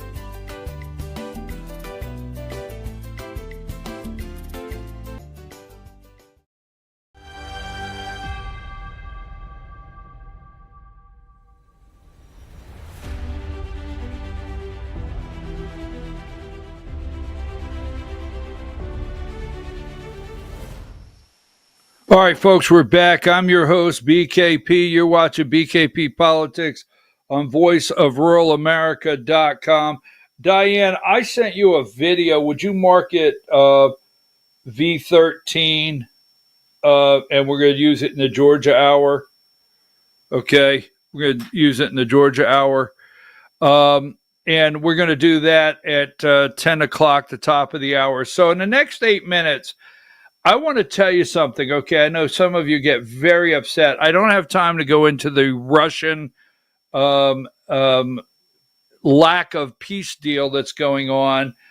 This came out today. There's been a lot of time taken You got 121. All right. 121. And you've got a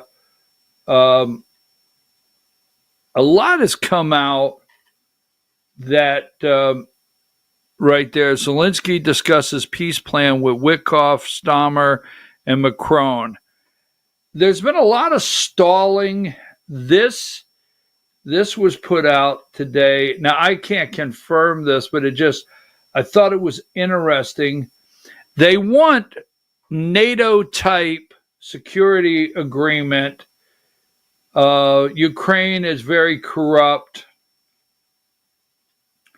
So give me this one, 83, and I can't validate this, but I thought this was an interesting X. Breaking: Ukraine is developing nuclear weapons with the help of the UK and France. This is why the peace process takes so long.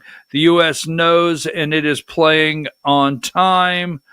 Ukraine is a U.S. client state. If Trump wanted peace, he would have immediately. Russia is being played. Now, this is out there. I don't know this, but the only thing I will say, keep in mind, Ukraine was the largest nuclear arsenal, obtained the largest nuclear arsenal in Europe before the deal between Reagan and Gorbachev. So just keep that in mind as that's going through. Now, the boat, double trigger. All right? Double trigger. Now, they're in on it. They're all in on it. They want to take Hegseth out. So give me 72, right? 72. They all want to take Pete Hegseth out. There will be a cabinet meeting today. Now, 94, Hegseth ordered lethal attack, but not killing of survivors, officials say. 94. Now, apparently, there was a boat that got blown out of the water that 2 people survived. They were aware of it, and they went back and killed those. It's called a double shot. Now, this is not a coincidence. FBI request interview. These 6 Democrats, remember, they did the video saying you don't have to follow unlawful orders. That was put out front. So they must have been aware of what they were planning to do, and Mark Kelly there leading the way as their champion. So they're in on it, and let me go through this. 101, let's start with 101. The dishonorable strike. Now, don't forget, when you get angry at me for putting them up, Donald Trump went and met with Donald Trump at Mar-a-Lago after the election. You don't hear Donald Trump calling him retarded. You don't hear Donald Trump calling him Psycho Joe. No, you don't. All right? They're in on it. Number 102, it is not permitted under law, Rand Paul, and customs to honorable warfare to order that no quarter be given to apply lethal force to those who surrender or injured or shipwrecked. 103, Hegseth order on first Caribbean boat strike. Officials say kill them all. All right. Now, Brett Hume, Fox News is in on it. Number 104, how to point the finger at someone while pretending to support him. Now, they've thrown this guy under the bus. 105, White House confirms second strike on the boat. 106, Hegseth, I watched the strike live. 107, they're all in on it. Now, here you go. 108, source, Trump to hold Venezuela Oval Office meeting today. Can't make this up.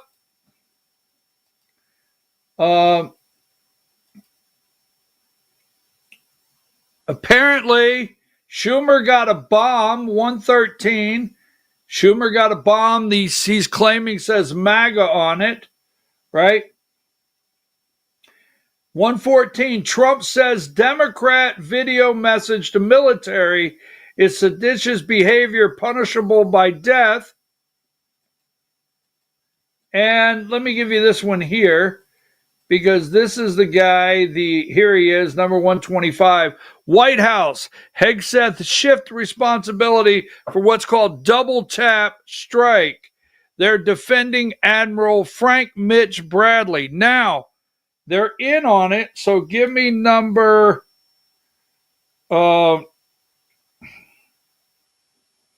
video 10. That more and more conservatives, more and more Republicans, not lefties, Republicans, are saying it's deeply disturbing. This alleged war crime, it is frightening. And President Trump on Air Force One said, I wouldn't have ordered the second strike. No. He understands what's going on here. And a good barometer always is congressional Republicans. And you listen to them, even the ones who've defended Donald Trump on some of his worst moments, saying the most gracious you can hear is, well, let's wait till all the facts come out. They're not racing to defend him, most of them. And others are saying we need to launch a full investigation. Right. Even Donald Trump said, I didn't tell him to do that. Fox News is in on it. Fox News, video 11. That's what it comes down to is what the intention of the second strike was. Was it to demolish the rest of the boat that had been hit but not completely destroyed, or was it for the principal purpose of eliminating the survivors? Eliminating the survivors would be a big problem if that was what they were. That was what it was all about. If they were killed in the course of the rest of the boat being destroyed, if it was sufficiently intact to cause U.S. military personnel down there to think that the job had not been finished, that's another matter. So I think it's going to be that's going to be what we're going to see investigated here in the weeks ahead. That is Fox News chief political analyst Britt Hume warning that Trump administration officials would have to answer for their actions. It comes as the administration is admitting to a second strike on the survivors, but placing the blame on the admiral overseeing the mission. That won't work, and Britt Hume had a tweet for that. We will go through the very latest on. Fox News is in on it. CNN is in on it. Right? Fox News. 139. Costco is suing ahead of the Supreme Court decision on tariffs. Costco said, hey, they're suing the Trump over tariffs before the Supreme Court's decision, wanting their money back. I wonder how we're going to get our money back if that's the case and we've been paying the tariff price. Wonder how Americans get the money back. I'm your host, BKP. We will be back at 10 a.m., 9 minutes, 10 minutes, the Georgia hour. Be right here, 10 o'clock. Take a break, Diane.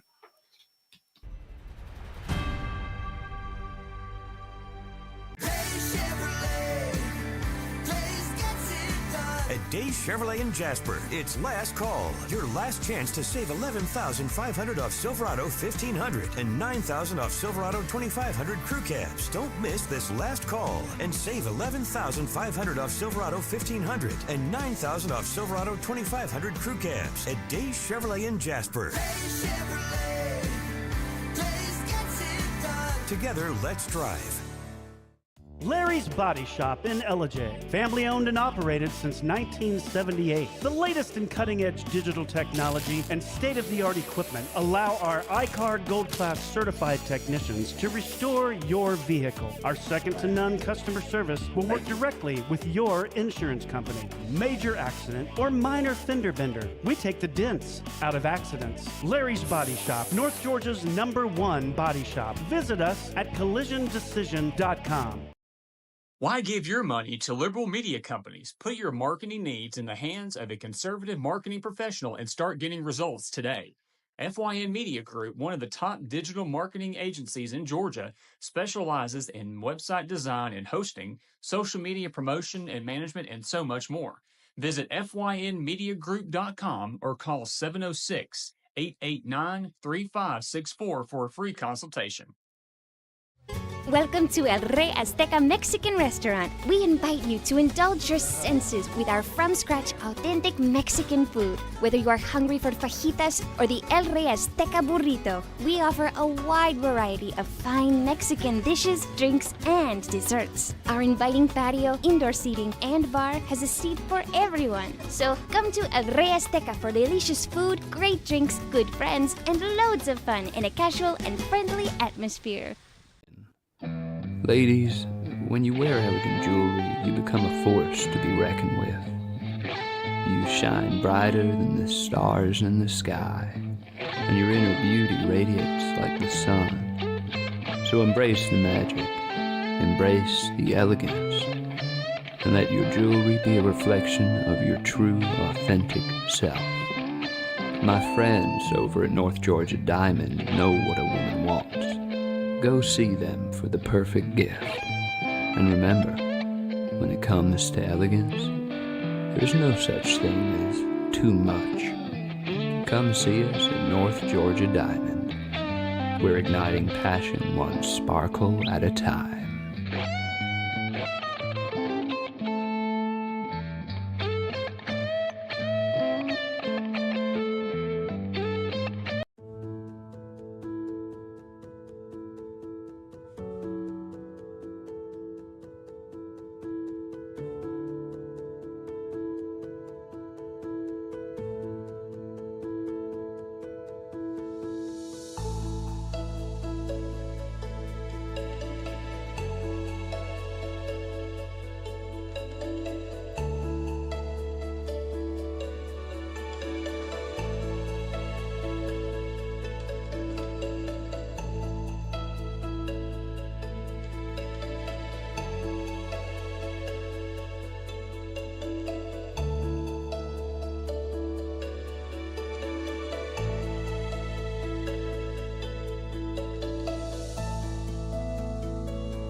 In 1981, Reed Nicholson began selling tires out of an old barn in Mineral Bluff. Little did he know that he had just laid the groundwork for the most trusted names in automotive services in the Blue Ridge area. In 1997, Nicholson Tire Center became what it is today, holding the same values of faith, family, and great customer service. 2 locations to serve you, and the Blue Ridge location is currently expanding to offer fast service and the largest U-Haul provider in Georgia. Nicholson Tire Center, Blue Ridge, and Mineral Bluff. Big investment firms can lock out average people with their large account minimums. At U.S. Asset Management, we believe everyone should have access to experienced professional advice. And I have over 30 years of experience. Put us to work for you today. It's your money and your future. Build your retirement plan with U.S. Asset Management. Mesquite Grill, now offering online ordering for your convenience. Check out our new website at mesquitegrillbr.com. That's mesquitegrillbr.com. The great food and service you have come to expect, ready for you when you arrive. Open 7 days a week with a fully stocked bar and friendly service. Bring your furry friends with you and dine on our pet-friendly patio. Also, check out our catering options and let us prepare delicious food for your next event.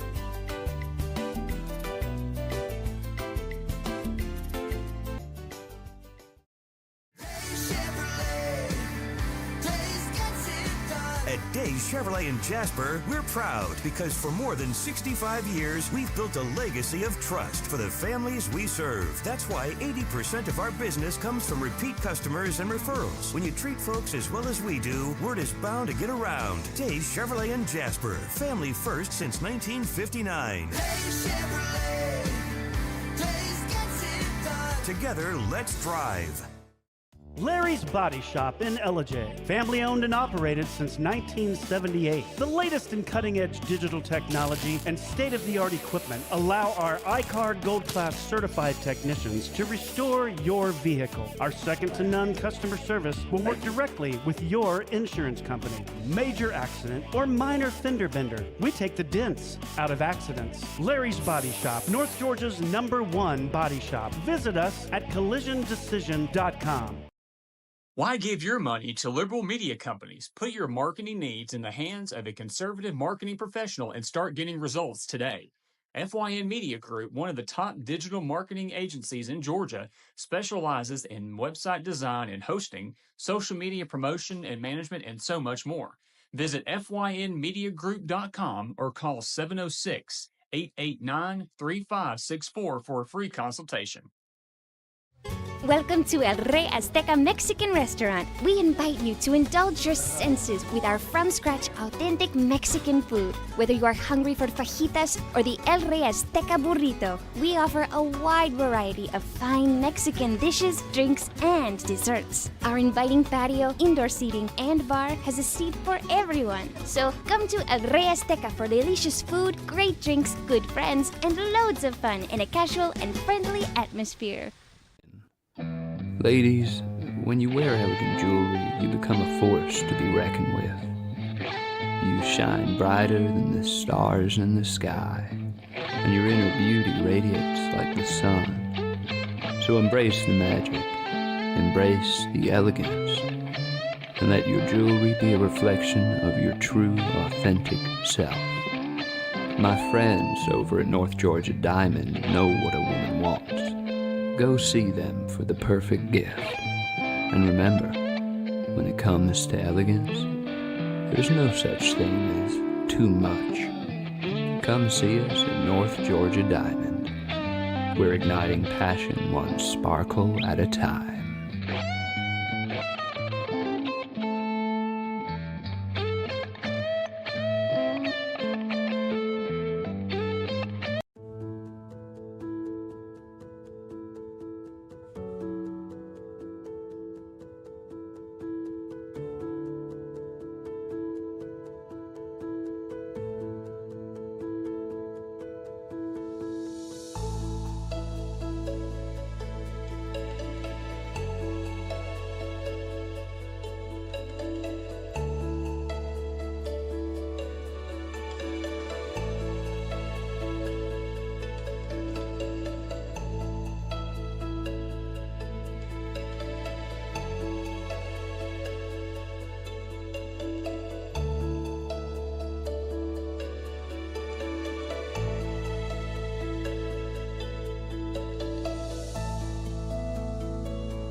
All right, folks. Hold on, I'm looking for something.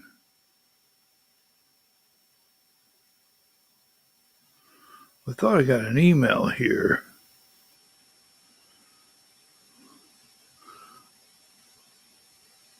I had an email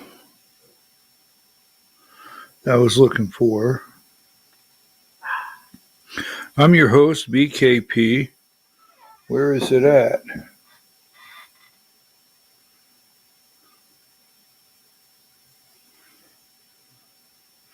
Wait just a second. I had an email.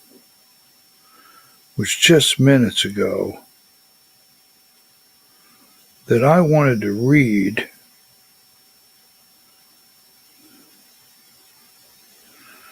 Hold on. I want to read this email. It's gone? I'm your host, BKP. It's time for the Georgia Hour. Sorry, running a minute behind here. It's time for the Georgia Hour. And where's it at? Brought to you by voiceofruralamerica.com. Where is it at? Can you send me that email back? Diane, did you get it? It talks about, I can only put up what it talks about. It refers to Colton Moore. I got an email concerning Colton Moore, and I'm trying to find it right now.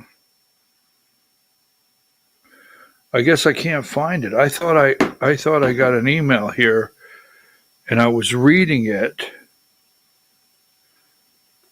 and it seems to be gone. Wow, that's wild. See if I can find it in a minute.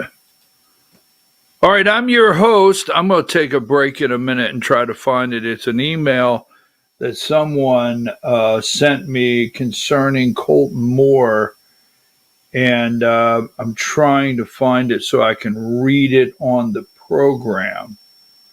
I've asked if I can read it. I'm your host, BKP. You're watching the Georgia Hour. And I can give you the gist of the email in a minute. December 2nd, 2025. I'm your host, BKP. Now, so today is election day in Sandy Springs for a mayor. Sandy Springs for a mayor in the runoff. I want to go over a couple brief things. The 14th district, we'll go to the 14th district in a brief minute. Let me see if I have something here, Diane. I have a couple pictures I wanted to send you.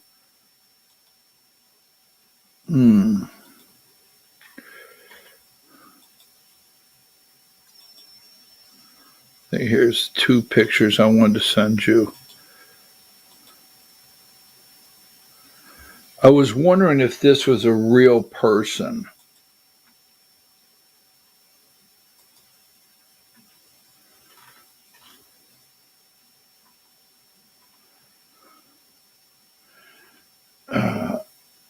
I will get moving here. This is the other one. I might say something I shouldn't.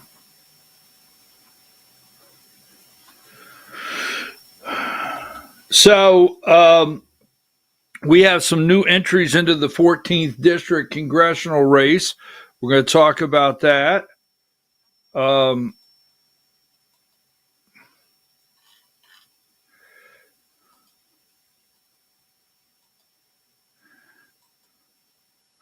I want that email so bad, and I can't find it. All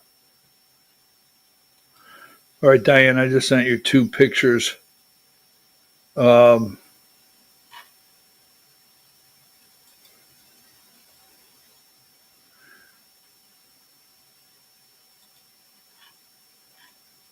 see if this one has it.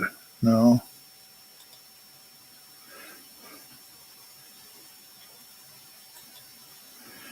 I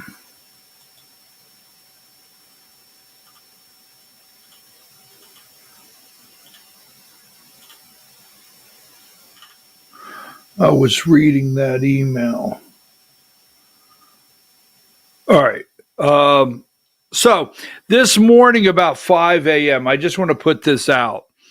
About 5 a.m., this was put out. I asked viewers if you could find this. All right. I asked viewers if you can find this.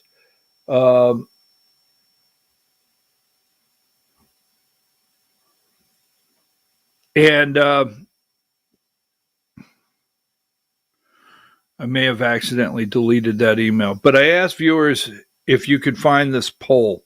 And about 5 a.m. this morning, President Trump put this out in Georgia, this right here, number 84. And I'm going to tell you, I just want to put this out to start. This is a poll President Donald Trump put out. Now, as you well know, President Trump has endorsed Burt Jones, the lieutenant governor, all right, for the state of Georgia. He has hold on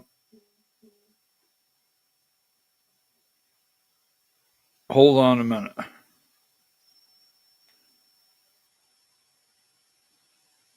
Thank you. Okay. I got a yes, I can read it. Good, thank you. I know, 7 minutes in. But Burt Jones, because I want to do that in the 14th district, he is the lieutenant governor of the state of Georgia, and he has been endorsed by Donald J. Trump to run for governor. Now, he's got problems. And let me just say this, all right? He's the lieutenant governor, and he was endorsed by Trump. He has some problems, and here is the video. Now, this ad ran Friday and Saturday. College football. If you were watching college football, Georgians for Integrity or Project, the Integrity Project or whatever, whoever put this out. If you were watching any college football, you got a chance to see this dark money ad against Burt Jones. And I said yesterday, if you think this is bad, wait till Burt Jones, if he becomes the nominee of the Republican Party, what the Democrats do. Now, why at 5 a.m. this morning? Why at 5 a.m. all of a sudden Donald J. Trump has to tweet out the great Burt Jones has taken a big lead in polls for governor of Georgia? Why not? He has been a great lieutenant governor. Go Burt, go President DJT. Now, can you find this poll? I can't find this anywhere. This is on Truth Social, but I cannot find the backing of this poll anywhere. And it wants to lead you to believe that Burt Jones has a 47.2% lead. Undecided is 27. So there's two things. Now, the SEC championship game is coming up Saturday.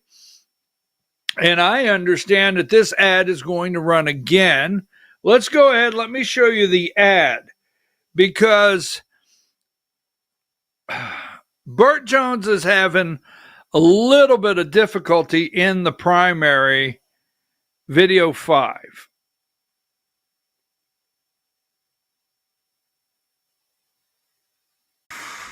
Since Burt Jones got elected, he's been taking us for a ride, lining his pockets as lieutenant governor. 4 years ago, Jones reported only $700,000 in liquid assets, yet just loaned $10 million to his campaign for governor. It's no surprise, Jones pushed a special law allowing his family to get rich leasing land to a new hospital. Let's go for a little ride. Tell Jones, stop taking taxpayers for a ride. Georgians for Integrity Project, right? Is that what it said? Paid for by Georgians for Integrity Project. Anyhow, that ad plus some others, but that ad, there's been some others out there. But that ad is doing a little damage. And it's going to run. Now, what that ad does not talk about are the data centers on that property that is owned by his family, Bill Jones, his dad. So why did Donald Trump this morning have to put this out? Now, there's two things that I know of. I know at the Georgia GOP Republican Party convention, Georgia GOP Inc., the Georgia Republican Party Inc., all right, convention that was rigged, all right. I know MTG got on the stage and this is in June, gave a very strong state issues related speech. State issues related speech. All right. Now, MTG is doing that again. She's putting out state issues, not federal. So that was in June. Now, in August, Burt Jones's campaign, it started really getting out there that MTG is looking at this governor's race. And let's try to stop her. Donald Trump, who are you going to endorse? MTG? This is where it all started. Right here with this guy. In August, who are you going to endorse? MTG or Burt Jones? Well, MTG's been out there defending me and out there on the campaign trail. She's gone to every rally. Yes, but look how much the Jones family, being my dad Bill, has contributed to your campaign. So the money won the day. That's my opinion. The money won the day. And Burt Jones pushed and got that endorsement in August. Now, why would Burt Jones need Trump's endorsement so early? Why not play that card a little later, okay, into the campaign? Why not? Why not hold that card until after the legislative session that's coming up? Because you've got a 100-day push, right? You've got January, February, March. Then you're going to have April, May. You're going to have like 70 days, I think, whatever. Why not hold it then and have it fresh that President Trump endorses Burt Jones? Why not? But he got the endorsement back in August. Keep that in mind. That was a block. Now, why the follow-up? Now, I can't find this poll. If you can find it, let me know where it's at, because I can't find it. And not that I'm advocating the AJC in any way whatsoever, but I can't find the poll in the AJC. And I can't find the poll in what is Phil Kent's Insider Advantage, or whoever they are, Matt Taibbi or whatever. Not Taibbi, Matt Tao. What is his name? Anyhow, you know what I'm talking about. This, to me, is another block. Another block. Donald Trump went off on MTG. Block. Just so you know. Donald Trump removed his endorsement. A block. He did not want MTG to jump into the governor's race, having an endorsement out there, right? Saying, I have been endorsed. It's a block. This, to me, is a block on MTG. That's just my thought. I don't think that Donald J. Trump has to put this out to block Chris Carr voters, to block Brad Raffensperger. I really don't. I think this is put out to block MTG. That's what I'm saying. Now, I don't know that MTG is getting in the race, but that's my thought. Now, let's go to the 14th district.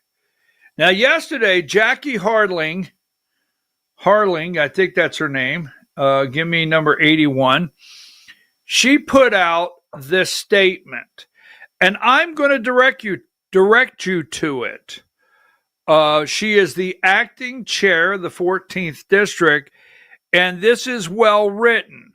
So the special election notice, 14th Congressional District of Georgia vacancy, effective January 5th, 2026, special election required by state law. A critical election with national implications. Now, if something is correct and it's done well, I don't care who does it. I'm going to put it out. So if you want some good insight on how everything's going to work, and one of the things I liked in this is they explain in great detail, the 14th district explains in great detail what a jungle primary is. Go find this on Facebook. Go to the 14th district GOP, read the entire thing. They explain the jungle primary. They explain when it's going to happen. They explain there's going to be a second primary. Everything's on there, very clear. What I like that they say is they're not going to recognize candidates because they've said they're running. They have to do the qualification before they're going to recognize them as candidates. And that's not a quote, but it's in the explanation. So this is a very good piece I would send you to for information on the 14th district to replace Marjorie Taylor Greene. Now, that being said, we have, it's going to get ugly, and these are my opinions. I strongly am of the opinion that Sally Grubbs is backing, where's this guy at? Give me number 22. This is Jim Tully. Jim Tully is running for 14th district, congressional district. He was the 14th district Republican Party chair. Wrote a very glowing support statement on Marjorie Taylor Greene after President Trump removed his endorsement and never mentioned President Trump's name. So never, to me, he's a never Trumper. I mean, he's not, he is, I think he's been planning to do this for quite some time. He's put some things in place for quite some time, jumping from Paulding County GOP chair to the 14th district chair, also being a field rep for Marjorie Taylor Greene. All right. Jim Tully immediately retweeted or post by Sally Grubbs, first vice chair of the Georgia Republican Party. I would say he has her full support. Now, let me have this one here. Now, this guy has posted that he is running. He does not live in. We have others, 82.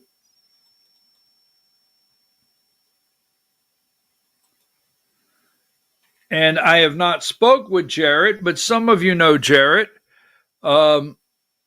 Special election announcement, Jarrett Craig enters U.S. race for the Georgia 14th. I am happy to announce that I have entered the race for U.S. Congress, seeking to represent the 14th when Marjorie Taylor Greene announced her resignation. The voters in Georgia 14th felt abandoned and uneasy. The seat must be filled with someone the voters can trust to defend the U.S. Constitution, the MAGA movement, and stand with President Trump in Washington, D.C. I believe I am the best candidate. Now,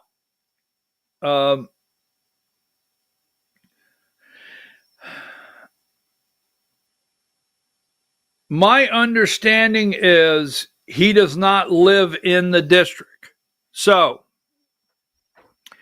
keep in mind, Marjorie Taylor Greene lived in the old 6th district.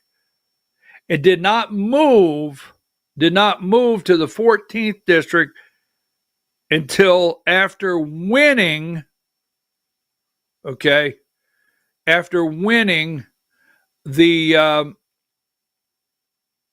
primary, which basically winning the election in the 14th.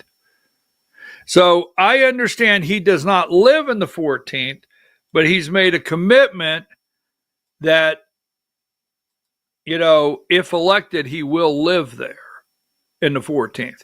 Now, you do not, just for a quick side note, you do not have to live in your district, right? You do not have to live in your district to serve. You have to live in the state, not in your district. And you have representatives in the past. Phil Gingrey, was that his name? Phil Gingrey? In the 4th, the old 6th. Anyhow, you have legislators in the past, and I don't know if any in the present, that did not live in their district that they represented. So he is running. He's put his name in the hat. Now, I do not have a Colton Moore, so let's take that down and let's go back here, number 81, and let me just... All right. So, GRA. Let's go with GRA quickly. All right. Now, I want to look at the camera and tell you, I have friends in Gainesville, the 2nd district, the 1st, every district, 14th, 9th. I have friends in every district of the state of Georgia that are members and are awesome people of the GRA. And this is not an attack on you, but I will tell you this.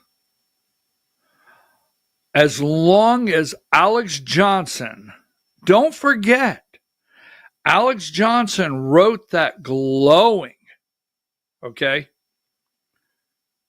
Alex Johnson wrote that glowing article about the convention, the rigged convention. As long as Alex Johnson is the president of the National Federation and Nathaniel Darnell, of all people, Nathaniel Darnell continues to be the president of the GRA,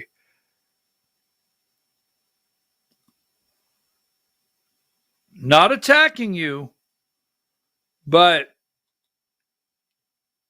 how you can continue to let them be in the leadership. Now, here's where I'm going with this. Colton Moore. And I'll be clear, I have the tape. I do not have a campaign. I do not have an attack on Colton Moore. All right? I have been very clear. Now, I've been very clear on Colton Moore. He is a state senator, all right? And he has put out the feeler to run for the 14th. I have been told that he reached out to the White House. I have sources that say he's reached out to the White House. He's attempting to get President Donald Trump's endorsement, but where he has a stumbling block, and this is not an attack on Thomas Massie, but where Colton Moore has a stumbling block with getting that endorsement from President Trump is his ties to Thomas Massie, Thomas Massie's office, Thomas Massie's chief of staff, Matt Gertler. Now, you remember I put the tweet up that Colton Moore put out, all right, that Thomas Massie is principled, MTG is political. So there's no love that I understand between MTG and Colton Moore. Second, if Colton Moore is asking the Trump White House for an endorsement, he's got to answer, well, wait a minute, you're very close to Thomas Massie. So he's got some hurdles to get across before he can get that endorsement, in my opinion, that he could be struggling with. And I know there's other people asking President Trump for that endorsement. I know the man, Jarrett Craig, I just put up. I guarantee he's going to try to ask for the endorsement. And I know others. There was an article yesterday. I didn't do the article. Scott Howard did the article. What if Reagan Box, who lives in the 14th, gets in the race? So this thing's going to get real interesting. Now, I have, and I'm going to be clear, I have not given Reagan Box credibility in the Senate race. And you know out there, and I know the ones that get upset with me, but I've given her no credibility where the Senate race is concerned. There's no way she can come out of the 14th district where she lives and run up against Buddy Carter, that is very wealthy, run up against Mike Collins, that has family wealth from way back, and Derek Dooley, who has Brian Kemp's wealth. So I have not give her, any credibility in the Senate race. And I'd have to wait and see. But if Reagan Box gets into the 14th district race, I don't know that, I would have to start out giving her some credibility, see how she goes. See how it goes with her in the race. And if she's going to be open, to talking about the race. So that was out there yesterday. I didn't do it. But here's what I want to get straight. Because I've made comments, and Nathaniel Darnell, now this came from a viewer, all right? And I'm leaving the viewer's name off, but Nathaniel Darnell wrote to this viewer, getting caught up on the conversation. You might want to tell BKP that campaign disclosures already make a public statement on the subject. So you're just supposed to look at it as there's no need for a statement. The disclosure speaks for itself. This is from Nathaniel Darnell. They already show that Senator Moore spent all the money received from the Frost, etc., before the news about the Ponzi scheme hit. Okay? So why would a statement from Colton be necessary? Why is BKP asking for information that is already publicly available? I appreciate you acknowledging that Colton is not culpable for spending the money before he was aware of the Ponzi scheme. In light of that, let's put this issue to rest. Okay, we will. Anyone can read the public disclosure. So Nathaniel Darnell, we're going to put the issue to rest. The wedding pictures. You guys, let's find the albino rhino for a minute. I didn't get the wedding pictures out. But let's put the albino rhino number 20 with John Fredericks there. Let's go ahead and put that one up. All right. And let's answer Nathaniel Darnell. Let's go into the mailbag and answer our viewer question of the day. Now, the Frost First Liberty Building and Loan, and Nathaniel Darnell, we don't have time to go into what you may have going on. We understand you lost your employment because of ties, or you recommended customers to First Liberty Building and Loan, whatever is out there. You lost your job, I guess. I understand. So that's the albino rhino, Brant Frost V. Brant Frost V, and what's this got to do with the price of tea in China? Folks, the wedding pictures are very telling. So Brant Frost V, I think if you look, Colton Moore was at the wedding, Nathaniel Darnell. They're all very close, very tight. So I can't look at you and tell you that Colton Moore knew about the Ponzi scheme. I don't know that. But I know Colton Moore has received a lot of money from the Frost family. He received, I guess, he also received money from the GRA PAC, which Brant Frost V controlled. And the receiver has asked everybody to return the money. Now, Colton Moore has spent this money. We're not for sure on what all he spent the money on, but he did spend the money. And what I've said on this program over and over, there's going to be candidates that receive money from the Frost family that spend it on billboards or text messages or advertising, TV commercials, and they don't have the money. I've said that over and over. I understand there's candidates that cannot return the money that they don't have. Now, I don't know what Colton Moore spent all the money on because he really hasn't had an opponent. I'm going to say several because I don't have the accurate count of how many elections he's run that he really hasn't had an opponent. So, and he's done a lot of fundraising. If you go look at his reports, he did a lot of fundraising on other things. So I don't know what all the money was spent on, but he says he doesn't have it. And the disclosures say he doesn't have the money. Okay. He said he doesn't have the money to give back. Has he released any kind of statement? That's what I asked for, and I'll continue to ask. Has the Freedom Caucus, has Mallory Staples, the Freedom Caucus, has any of the members of the Freedom Caucus, has Colton Moore released a statement? Has he written a statement saying, I did receive money? I did receive money. It's in my disclosure that I spent the money on campaign, on my campaign. I don't have the money to return. I hope the all of the people, the seniors that spent or invested money that lost everything can recoup their money. Can you just send me where Colton Moore has acknowledged it and made a statement?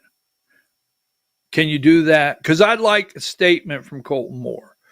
Now, I understand why Colton Moore disconnects from me. I've never done anything to Colton Moore. I've never done a thing to that man.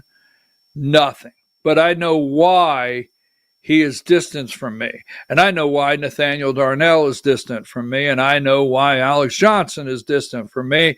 And I know why I was turned down, even though you say it's not true, twice for membership to the GRA.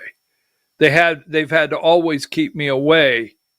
So, Nathaniel, hey, do you not think that Colton Moore, if he's trying to run for the 14th district, should put out some sort of statement that his close relationship and the amount of money he received, I think before he steps into the 14th district to run for Congress, he should acknowledge how much he received. Don't just put that out, that the disclosure. He should personally acknowledge it, say he spent the money, which, and regret that people lost their money. Let's go there. All right, let's go there because we've got a $140 million Ponzi scheme that who's involved, right? Who knew about it and when? But it's not going to go away. And it's not going to go away for Colton Moore if he puts his name in the hat. And I'm not going to let it go away, Nathaniel. I'm not going to. And I'm not going to be bullied. I'm not going to be put in some kind of fear that I can't say anything or I can't show up somewhere. because of it. If Colton Moore, Nathaniel, this is to you, okay? There's other people watching, but you're the one that wrote this, and you may want to tell BKP. Nathaniel, if Colton wants to come on the show and talk about it, I will give him a respectful interview right here. He could come on, talk about how much he received from the GRA PAC. If the Freedom Caucus has made any statements, they can come on and talk about it. I've asked the Freedom Caucus over and over about a statement concerning what took place and their members receiving money of the Freedom Caucus. Nothing at all. They have totally distanced themselves.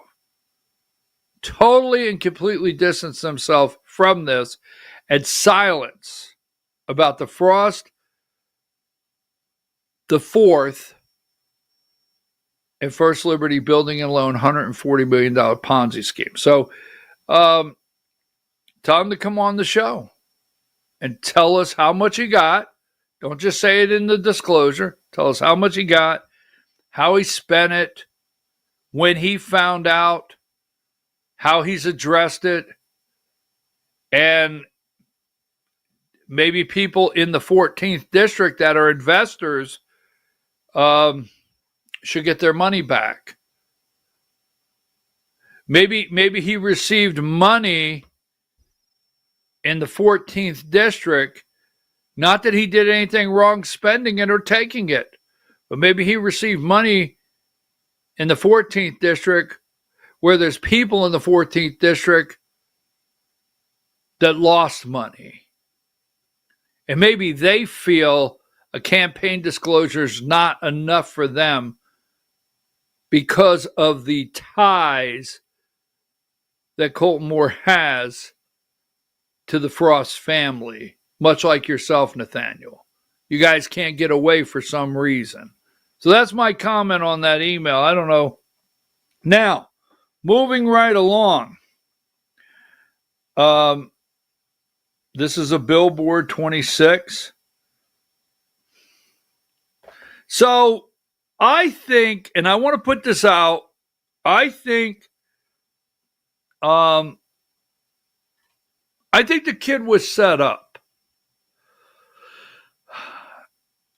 I'm still waiting for some things to come through, but I think the kid was set up. This is 51. And I said it yesterday, right? This is 51. Teen GOP activist steps down from party. This is Jaquan Stembridge, the assistant secretary of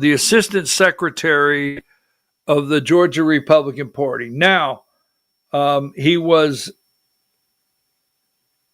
a sting operation, number 45.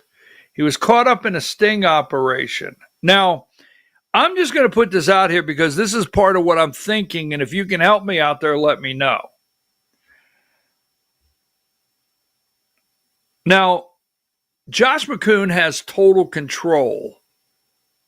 Now, there's a side of you to say, no, he's lost all control, but he has total grip on the power structure of the Georgia GOP, Inc. And this guy, it's come to me that he has publicly said to people that he was going to run against Josh McCoon. Now, this is what was said to me, and I don't have that to put on the screen. So don't yell at me. I don't have it. But there has been comments made that he has been public in some circles talking to people that the next election cycle he was going to run for GOP chair. Just what I hear. I'm asking for your help. Okay?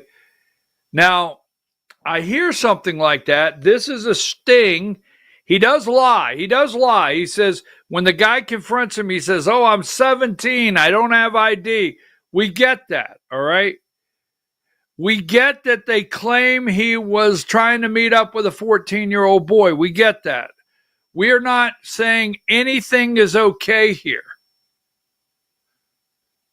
And maybe he is gay. I don't know. He's not acknowledged that to me or put it out. Maybe he is. And he's 19, kid's 14, 15, 16. Because whether you get mad or not, he's a kid. And I think the Georgia GOP Inc., for all of those that are going to get upset out there that think they are so mature, I think 25 should be a state officer requirement. You got to be 25, okay, to hold a state office for the Georgia GOP. That's what I think, to be a state executive. 19 years old. We have a young Republican group, and I like the young people, and I respect their work, and they work hard, and they've got energy, and they've got great ideals, and they have friends, and they can go and knock doors all day and make calls and then go to a rally that night. And I want young people to be involved in the Republican Party, and I do not want them out. But 19. So let's say this. Let's just say, all right, let's put a scenario together, because immediately 44, this comes out. All right. Just like that, the Republican Party, and I'm not at liberty to discuss too much here, but the chairman, Josh McCoon, puts out Jaquan has resigned as assistant secretary, Georgia Republican Party, and that's all they put out. But immediately this comes out, boom, he's asked to resign. He resigns.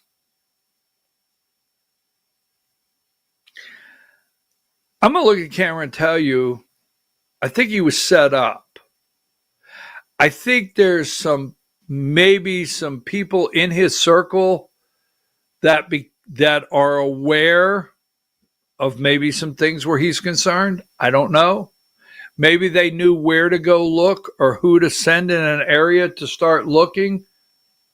Because there's no police report. This wasn't turned into a police. If you have something, send it to me. This is not a dad that I'm aware of. This is not the dad that I'm aware of. Is it the dad? Because if I'm the dad of a 14-year-old and a 19-year-old grown man is trying to, make a move on my child, I'm bringing the police with me. I'm going to the police station. Look, I got this evidence. We're going with the police. You're going to jail, dude. So, no police report. I don't know that this is dad. I don't know who the woman was that was driving the van that blocked him in from going somewhere, right? I don't know how this social media company right here, 45, obtained this so quickly to get it out. All right? I don't know how that happened.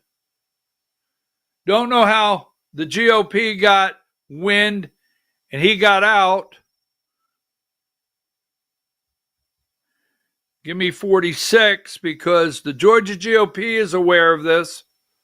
I think, and I am allowed to have an opinion, I think, and I'd love to see the details on this, because you can't let this go. I mean, actually, I think what the Georgia GOP should have done is contact law enforcement. I mean, if a 19-year-old man solicited a 14-year-old boy via the internet to meet, if that all took place, if this is not a setup, a police report needs filed. Now, maybe the Georgia GOP has filed a police report. I mean, because was that dad? I don't know. Was that dad that showed up and confronted him? I don't know. Because, excuse me for saying it this way, I mean, it might have been some dad show up with a baseball bat and beat your ass. So they got this guy saying, yo, N-word, N-word, N-word. I'd have more respect if you come clean. But somebody got video running, ready to go. Video's running, ready to go. The kid's cornered. Adults are there. And again, I want to make sure that you understand he lied. It's on video. He lied. And I want you to understand the accusation is being made against the kid. He's 19 years old, grown man, soliciting a young boy is absolutely disgusting. And if this is the case, where's the police report? Because the police needs to get involved. And if this is the case, there needs to be police pulling all of his activity on this yik-yak. I mean, this is what I think should be happening. Now, there could be things happening I don't know, but apparently he was on this college thing called yik-yak. So this should be a district attorney right now looking to see how many times he's done this. And I'm not trying to throw the kid under the bus. It's like I said yesterday, I like the young man. At this time, I like nothing about what I see on that video. Nothing. I don't advocate or condone anything I'm seeing. But it doesn't change. I like the kid. And as I said yesterday, people are first to me. People are just first. Let's figure this out. So has the Georgia GOP contacted law enforcement and said, look, or I don't know. Somebody needs to. Somebody needs to pull his entire history of this yik-yak to see if there's other boys out there. If this is true, has he been doing this for quite some time? You see, I think it's possible he did this and the kid was 14. I think it's possible. But here's what I really think. I really think, I'm going to say it like this, he shot his mouth off because he's a young guy, 19. I think they used him up. They got all they wanted out of him. He went around the state and they said, look at our prize. Look at our little well-dressed up, because we don't know who dressed him. Seriously, somebody dressed him. I mean that. Somebody paid for his gas. Somebody sent him money. I mean, I don't know if he was getting gift cards. I don't know if he was getting cash behind it. I don't know. There's a lot of people telling me who they think was involved. I really don't know that. A lot of people are saying who they think, but he was gas money, driving all over the state, different sport coats, loafers, shoes, hairdo, neon. I don't know. I'm just saying. He either hit the lottery or somebody was, and they used this kid. They used him all across the state. He was the prize. 19, black. Oh my God, black male, 19. A state officer? Because see, we don't have any state. Let's use this kid. I think he was set up. That's what I think. I think he talked in some circles to people he shouldn't have spoke to. I think that because there's some bad people, really, really bad people. Now, I'm not going to tell you this individual's involved. Right? Number 12. I'm not telling you that. I want to be clear because I know how they are. They all sit around with the legal pad and a group of attorneys like, oh, we got him now.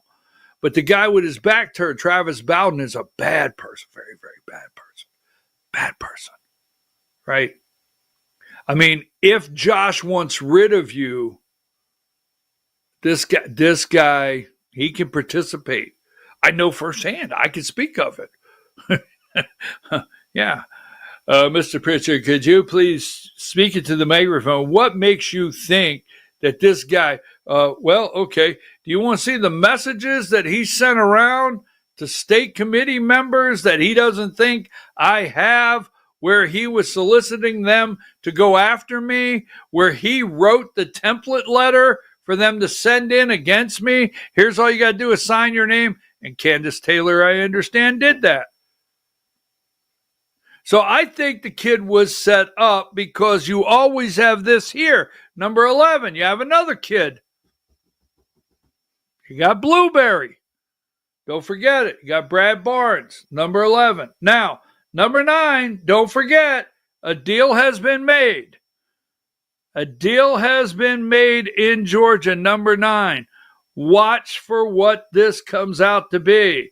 Number 5, the best seat a man can purchase in Georgia, the 10th district, right?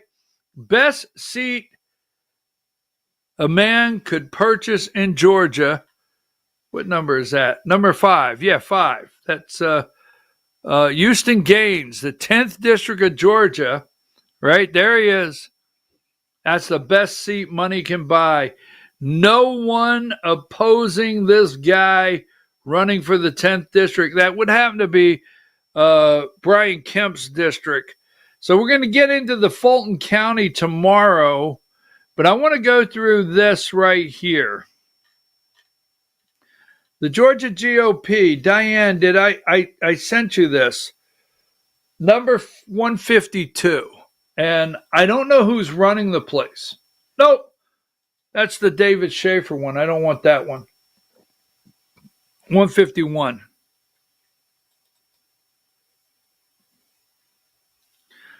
So Trump accounts draw private investment in America's future. Congratulations to Michael Deal and his wife, Susan, for this historic gift, and to the president, real Donald Trump, for making it possible. $6.25 billion, 25 million children, $250 each. All right. Now, in the beautiful bill, you're going to have these accounts for children. Everything is to take over. Give me video 13. This is really exciting. Absolutely. It's a very special moment. We're making a $6.25 billion investment in America's kids through our charitable funds. Next year, every American child will be able to get an investment account powered by Invest America. We've seen what happens when a child gets even a small financial head start.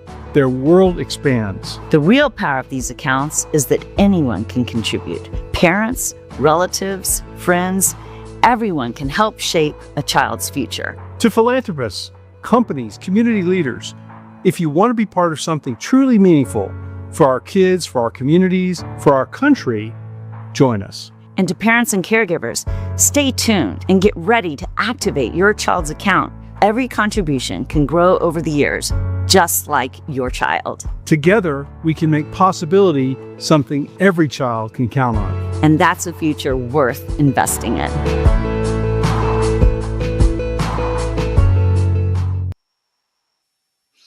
So, folks, let me just ask you this. Who needs Hillary Clinton when you have Donald J. Trump? I know that just made you mad.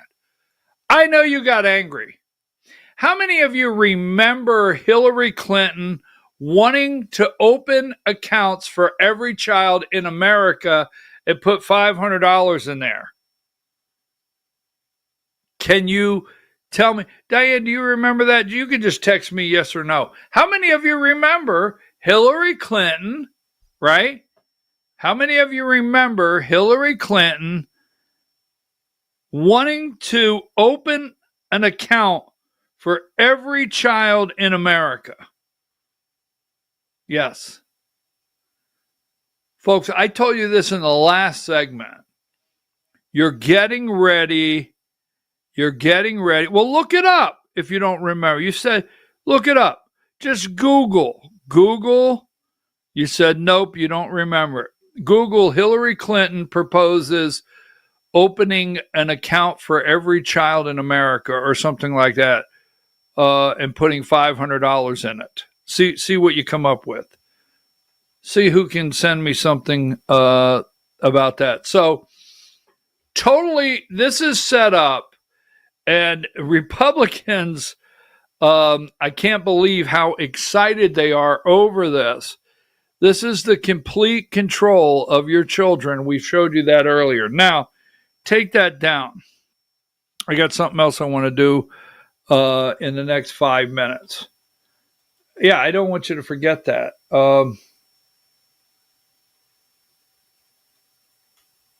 I showed you this the other day. In Georgia, Powder Springs, this is a candidate. Now, they're not concerned at all about coming out publicly trans. You have a member in Congress from Delaware, trans. And now Democrat Socialist is absolutely no problem. Give me video 8.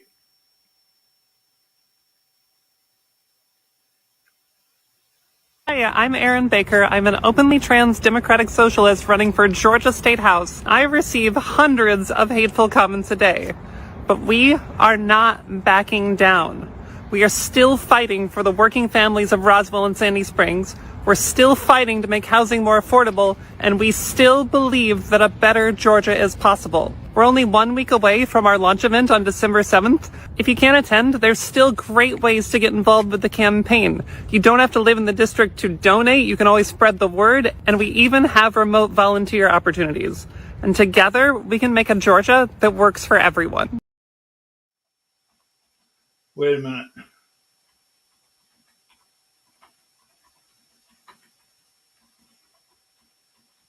Hold on for just a minute.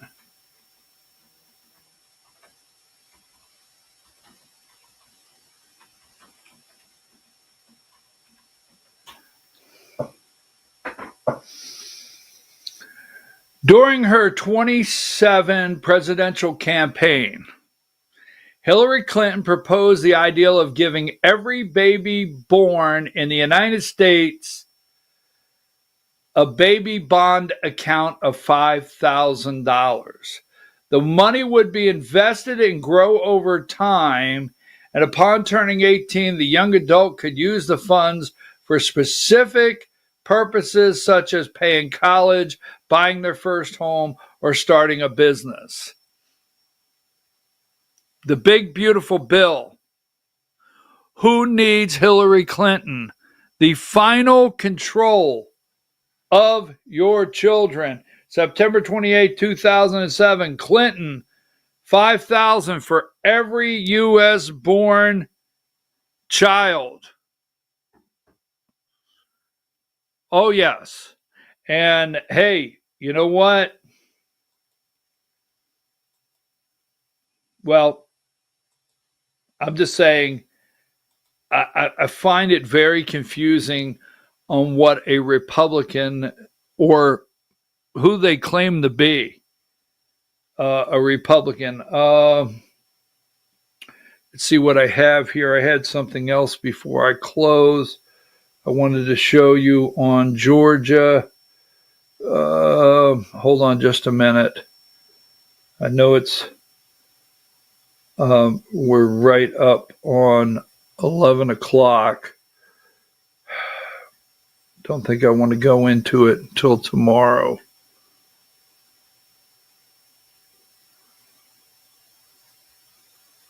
If you're running for any, oh yes, give me this one right here, number 85.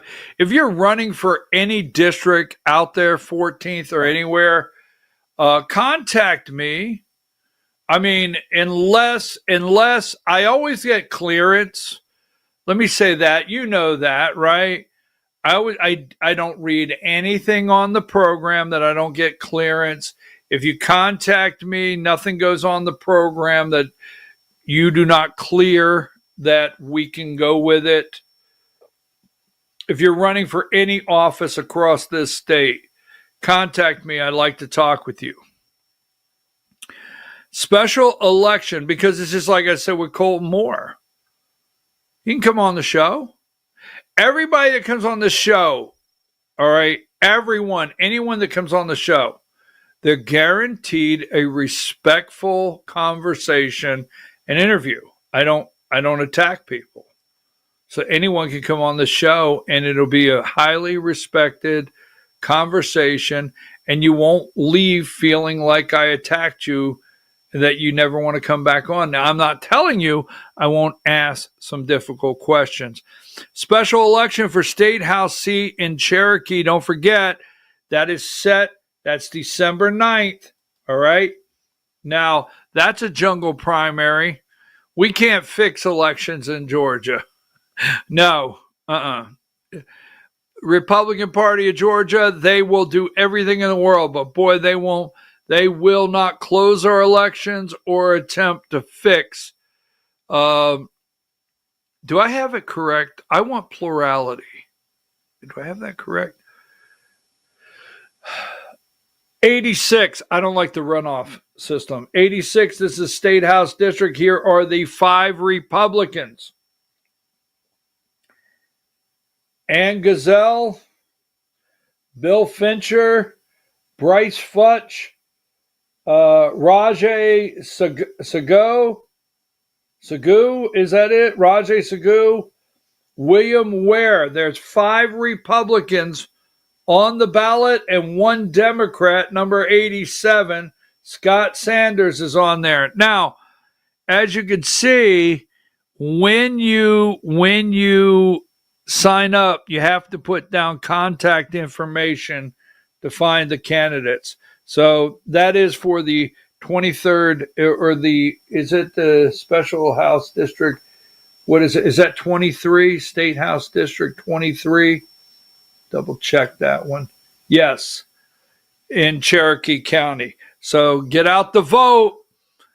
A Democrat, when you have 5 Republicans and a Democrat, odds are in this situation, everybody goes out. The Democrats all go vote for a Democrat.